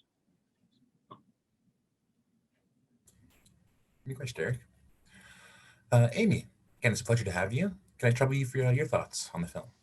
Yeah, first of all, nice to see everybody that I recognize, and it's an interesting position to, you know, it feels like a couple short months ago I would have been sitting in one of these Zoom meetings on the other side of things. So thank you guys for asking me to come and be a part of this today. My thoughts, I'm just going to echo the thoughts of everybody else. Essentially, I had seen the film before, and you know, anytime that anything like this resurfaces, it's just parts of it are difficult to watch for me. I grew up not too far from all of this that took place, and at the time, I mean, I would have been a lot younger, and then seeing everything that's going on now in New Brunswick and Nova Scotia, more so Nova Scotia, but New Brunswick's not immune from anything that's happening now either. And it's just the way that it's portrayed in the film, at least, it's difficult, but it also leaves a sense of hope that maybe, you know, this will bring awareness to it. And they talk about the Marshall decision being, I mean, it's such in its infancy of like of its impact there. And now it's, you know, 20 some years later, and you look at it and you want to think, okay, a lot has been done, but at the same time, you hope that all these cases coming out, way more has been done. And as we know in Nova Scotia in particular, I mean, that's not happening. That footage could have been taken today or yesterday, like was just said. So it's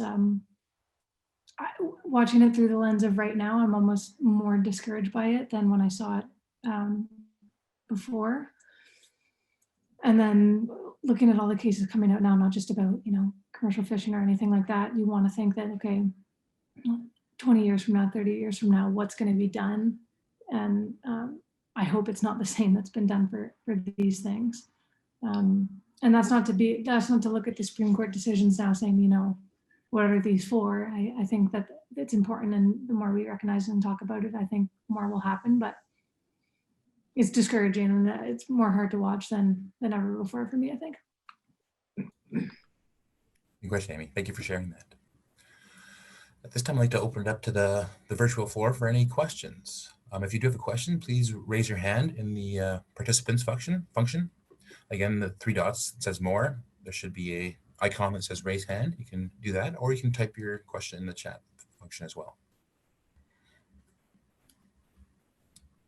But so far, I haven't seen any questions.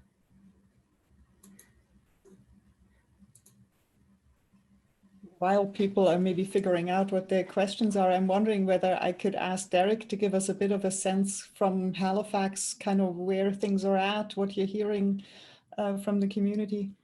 Yeah, I mean, ironically, I can probably comment less on what's going on the ground in Nova Scotia. Most of my work is in New Brunswick, and so I'm probably more familiar with the realities there. I mean, things are quieter at the moment. DFO, however, is, you know, there's a number of communities that have now proceeded to implement their own livelihood fisheries. They are on the water, and DFO is actively pulling the trap. So again, just echoes of what we saw in the film. I know that in other parts of Mi'kmaq territory through PEI, New Brunswick, Quebec, this is all of great concern. Most communities there are in various stages of community engagement on what a livelihood fishery should look like, with plans to implement at some time in the future. And so there's obviously great concerns around, you know, being able to do that. What will be the response from DFO? What will be the response from the non-native fishery? And how can they do that in a safe and sustainable manner? So, you know, it's calmer than it was a few weeks ago, but there's still a lot of apprehension about, you know, what's to come. Thank you. And maybe the other theme that we haven't drawn out of the film just yet, and I wonder, Amy, whether you have any thoughts on that. So the whole thing in Marshall got initiated when charges were laid, right? So this negotiation of treaty meaning and interpretation in the context of criminal and quasi-criminal litigation, and then the whole debacle in the Barlow case about state-funded counsel in New Brunswick. I wonder, in your sort of thinking as a person practicing criminal law, as an Indigenous lawyer, how do you think about that? How do you think about your role in that context, and what kinds of things do you think would be important to pay attention to there? It's a very it's like an all-encompassing question almost, because it's got to be something completely. It's hard to look at one thing and be like, okay, they're getting it completely right. Being a lawyer in general and being a proud, you know, Indigenous person is, I'm struggled between two things where I want to, you know, I'm defending laws that are inherently not fundamentally Indigenous, and I'm trying to incorporate Indigenous laws into what we're doing. And there's a sense of, there's nothing more colonial than that, and there's nothing more powerful than that at the same time, where you can go to work every day and say, okay, I have a duty to represent my people and to echo and champion and Indigenous voice in this system. And so there's no perfect, not that I found any yet. I don't think anybody's really getting it right. So it's a struggle, and to do all that as a representative, it requires a lot of communication. I find it more difficult staying in Ontario right now, because I'm not on my traditional territory. I can say, yes, I am an Indigenous person. I'm proudly Mi'kmaq. But it's a constant struggle of, okay, I'm this voice on a territory that's not my own, and land that's not my own, and navigating that is very difficult, I find. When you hear a simple land acknowledgement, or people look to you to say, okay, well, what do you think? And it's like, well, I'm a guest here. not naive to that. I want to like, let's make that very clear. And then you're the only person in the room who's Indigenous, or the only person in court. Or you look at court and you say, you know, what if somebody wants to swear on an eagle feather? And they say, well, you know, like, do we get those on Amazon? And you think, oh my God, like, you know, how do you be the voice for those things when you're a guest on the land that you're on, but also trying to, you know, be a strong Indigenous voice. So for me, that's like in the early stages I don't know if that specifically answered your question, but to even go about your question, those are the things that I'm finding, those are my initial thoughts on it too. And I mean, finding representation and all things like that, people look to you, and Indigenous people move everywhere, like, you know, and oftentimes in the colonial world, they try and group everybody in and forget the fact that a lot of communities were nomadic. So that's another thing, that looking at all these issues is very difficult. So those are my preliminary thoughts. Maybe we can, you know, get into a bit more later, but those are my first thoughts. Thank you. Yeah, those are really interesting, and that's very rich, right? There's so many different things to think about, and that you're acknowledging there. That's really fascinating. Robin, how are we making out for questions? 1 second here. I do have a question here. Today has been 20 years since this film was made. What has actually changed, as the news has shown the same activity happening? Have there been any strides forward? Yeah, so I wonder whether we need to maybe have a round of all of us thinking about what might have changed. So one of the things that is really striking to me is, and I'm going to make a little bit of an insider New Brunswick comment here, but some of the people that you see in this film, they're very much players in the current moment as well, right? So there's a lot of continuity there on all sides in terms of Indigenous leadership, in terms of RCMP. Mr. Vickers has made a big splash in the political sphere in New Brunswick recently. So there's a lot of continuities that way as well. But the state of agreements has changed. So one of the things that was really interesting at the time that Marshall was decided was, so the decision comes out and Canada lost, right? So the Canadian government loses its case in the Supreme Court of Canada. And then there's a question, what department gets to speak to the legal effect of that outcome? And the first week or so, maybe first 2 weeks after the decision comes out, really nobody is speaking. Canada, the federal government, is not speaking to the impact of this decision. And I have no idea why that was, but after that initial period, you see the Department of Fisheries and Oceans really taking charge of this file. And so in the film, when we see Minister Dhaliwal talking about what the decision means, and more importantly, I think what it doesn't mean, what's really absent is either the Department of Justice from that conversation, or for that matter, what I think at the time, Derek, correct me if I'm getting this wrong, but I think was Diane at the time, but some version of INAC, right? Crown Relations, as they now call it. Anyway, so that department is really nowhere in this conversation, right? And so I think what's interesting in the current moment, one of the things that I see changing is that the internal divisions that I think have always existed within the federal government sphere between different departments is much more visible now than it was back then. Back then, DFO took charge of the file, DFO spoke for Canada, and nobody, not the Prime Minister, not the Justice Minister, nobody provided a kind of counter voice. Whereas now there is at least this sort of showing up and saying, well, there's the DFO part, but then there is the question about justice. Then there's the question about Indigenous relations, right? So you get a bit more of a textured discussion. And so I think that has, from my perspective, changed a little bit.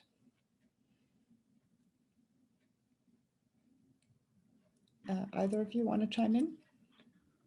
Yeah, I could just add to that. I mean, this was alluded to in the film, but I mean, part of the federal government's response was what we call the Marshall Response Initiative. And money was, these agreements were signed with individual communities that flowed funding, which was primarily used to buy, get vessels, gear licenses from existing non-Indigenous fishers. So non-Indigenous fishers actually did quite well. I think someone mentioned the fact that prices skyrocketed for licenses as a result of this federal government buyback program. And that has, given First Nations a toehold in the fishery, in the commercial fishery, and some bands, it's important source of revenue and employment to those bands. Nowhere near something that would enable, a significant portion of any community to earn a moderate livelihood. And as was mentioned, because they negotiated band by band, there was huge disparities in terms of what different bands got. And so some got access to some of the more lucrative fisheries, like eventually got access to snow crab, and some were shut out of some of those lucrative fisheries entirely. So there were huge disparities there. And then not much has changed on that front. I mean, the federal government kind of appointed a new negotiator on the fisheries file in 2017.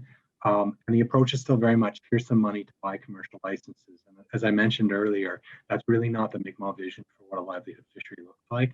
They're thinking something that's smaller scale, that may not fit comfortably alongside the commercial fishery because it's smaller boats, a lesser number of traps. There's safety issues with them being on the water at the same time.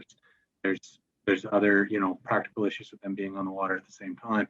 And so it just doesn't, the approach from DFO, who, while all the ministers are speaking to it, DFO is definitely still very much leading the file. The approach from DFO has not changed much. And sort of, here's an amount of money, take it or leave it. We'll buy you some more licenses, and we'll kick the can down the road for another 10 or 20 years. And hopefully by then, someone will have arrived at a definition of modern livelihood.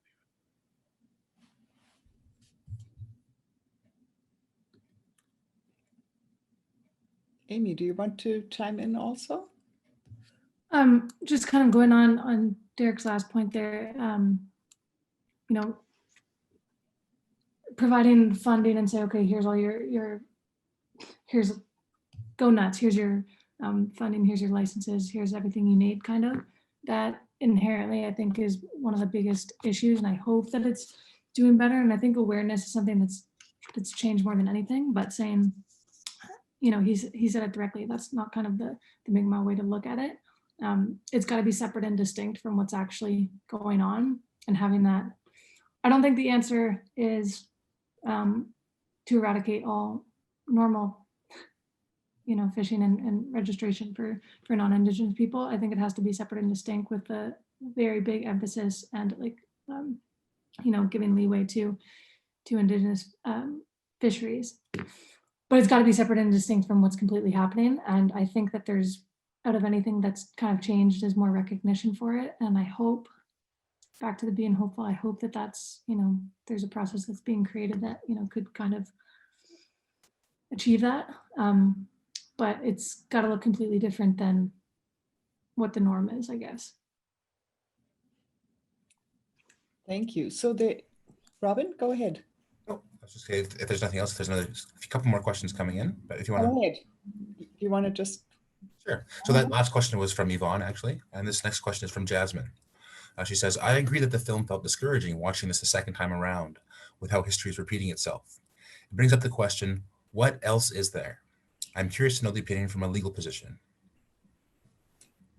So that's a really solid question, and I'll give you my perspective, and maybe that'll allow the others to have very reflected positions coming after that.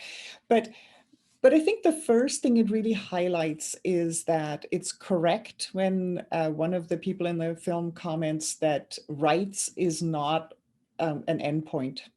That the implementation of treaties requires more than winning a case in the Supreme Court of Canada, and that that litigation is one of the things one can do to advance certain issues, but it's always going to be just a component of an overall strategy.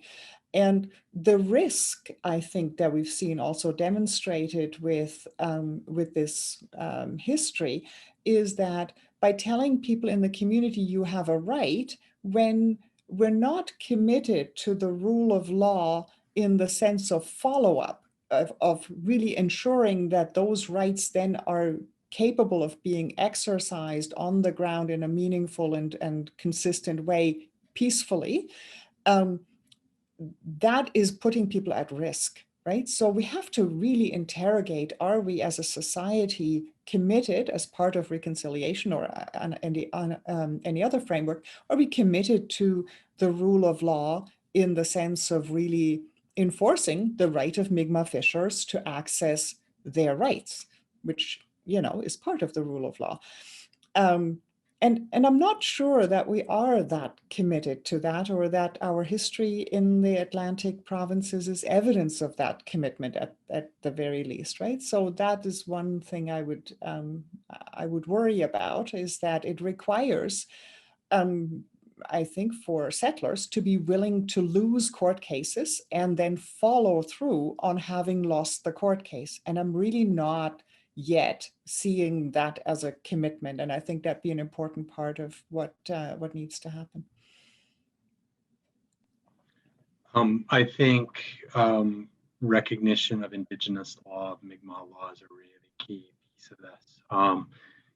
If you've had a chance to follow the testimony, so for the last 3 weeks, the House Committee on Fisheries and Oceans has been holding hearings on this, and a number of witnesses have appeared, a number of Mi'kmaq witnesses, and have spoken to the kind of principles that would inform a livelihood fishery from a Mi'kmaq perspective.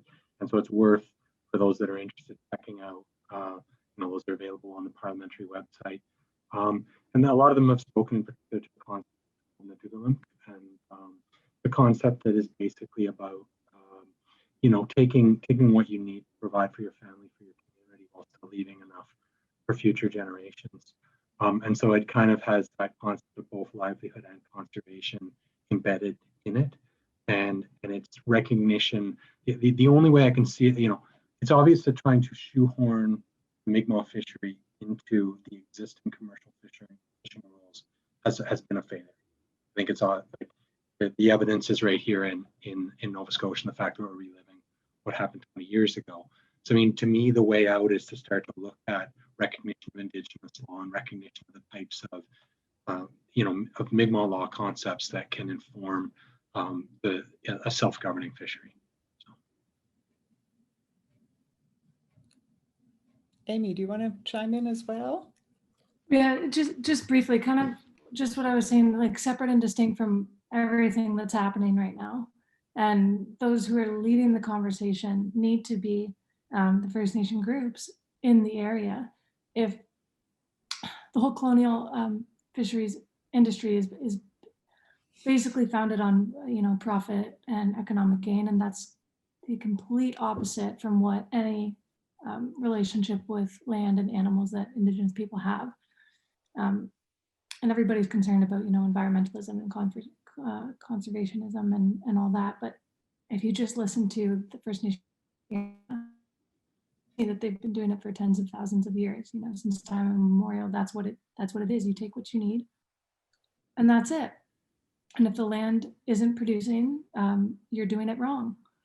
So if we just kept that simple principle and listened to the groups in the area, the world would be in a lot better place. And I think that not just for fisheries, I think for every single thing, if we look at the way that we're doing, animal farming and the way that we're having relationships with each other in general, First Nation people and Indigenous people in general need to be at the head of that conversation. So I think, that simple step we'd be light years ahead of what we are now.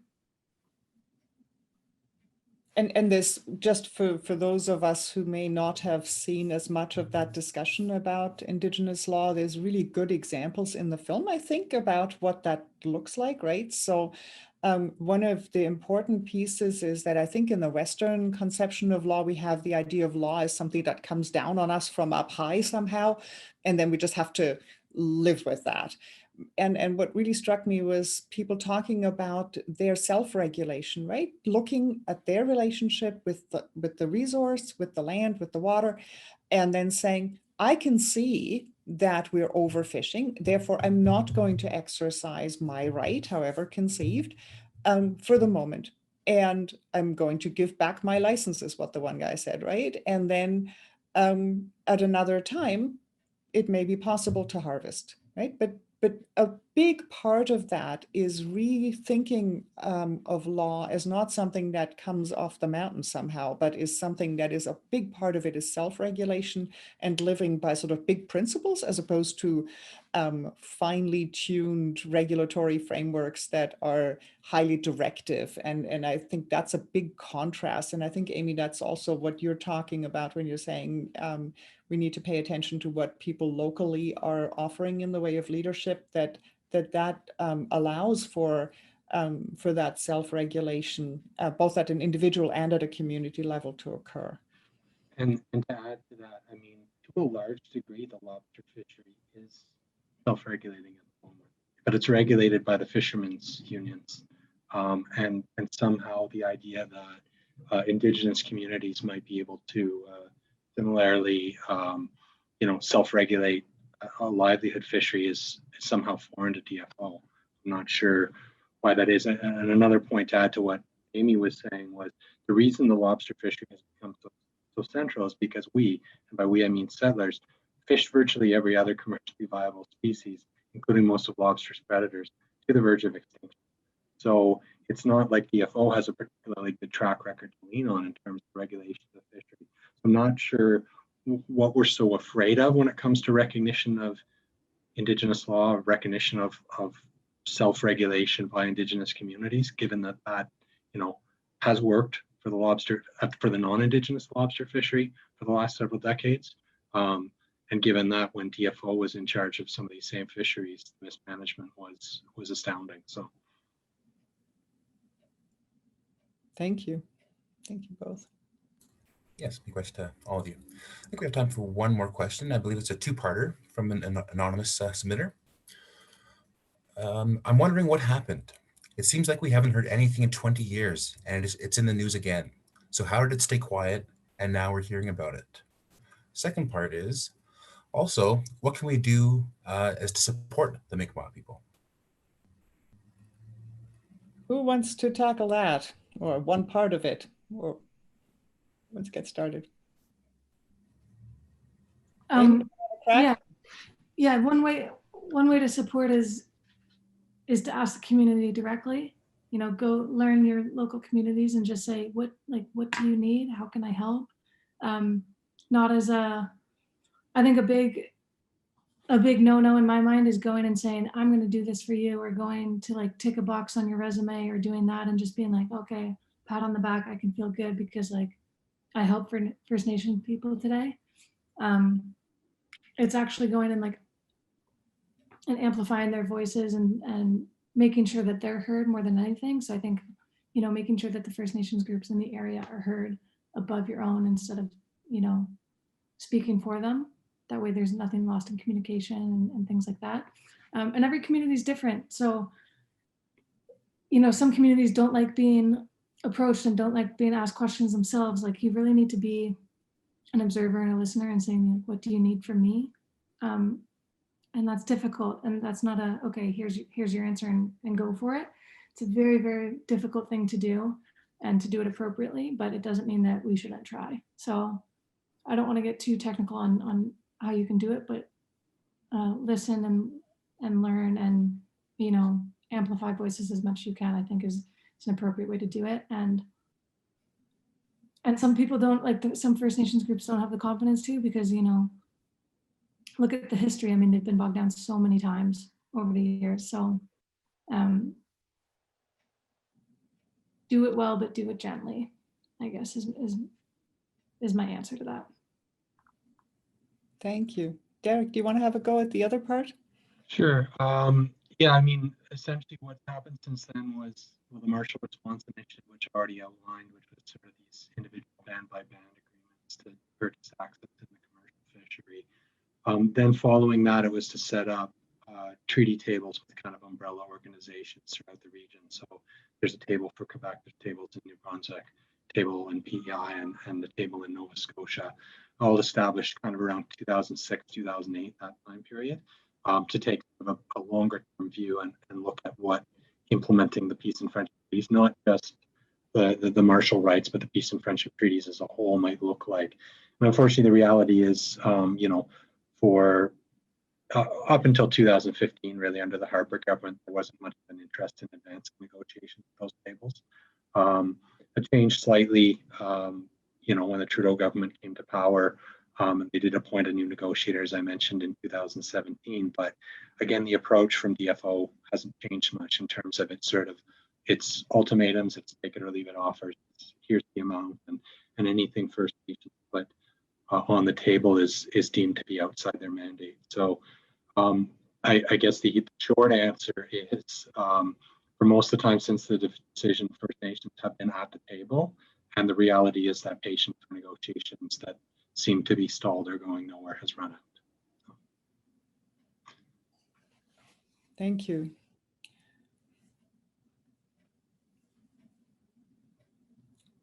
Robin, I'm going to hand this back to you just to say Walalan to both Amy and Derek, and miigwech to the organizers.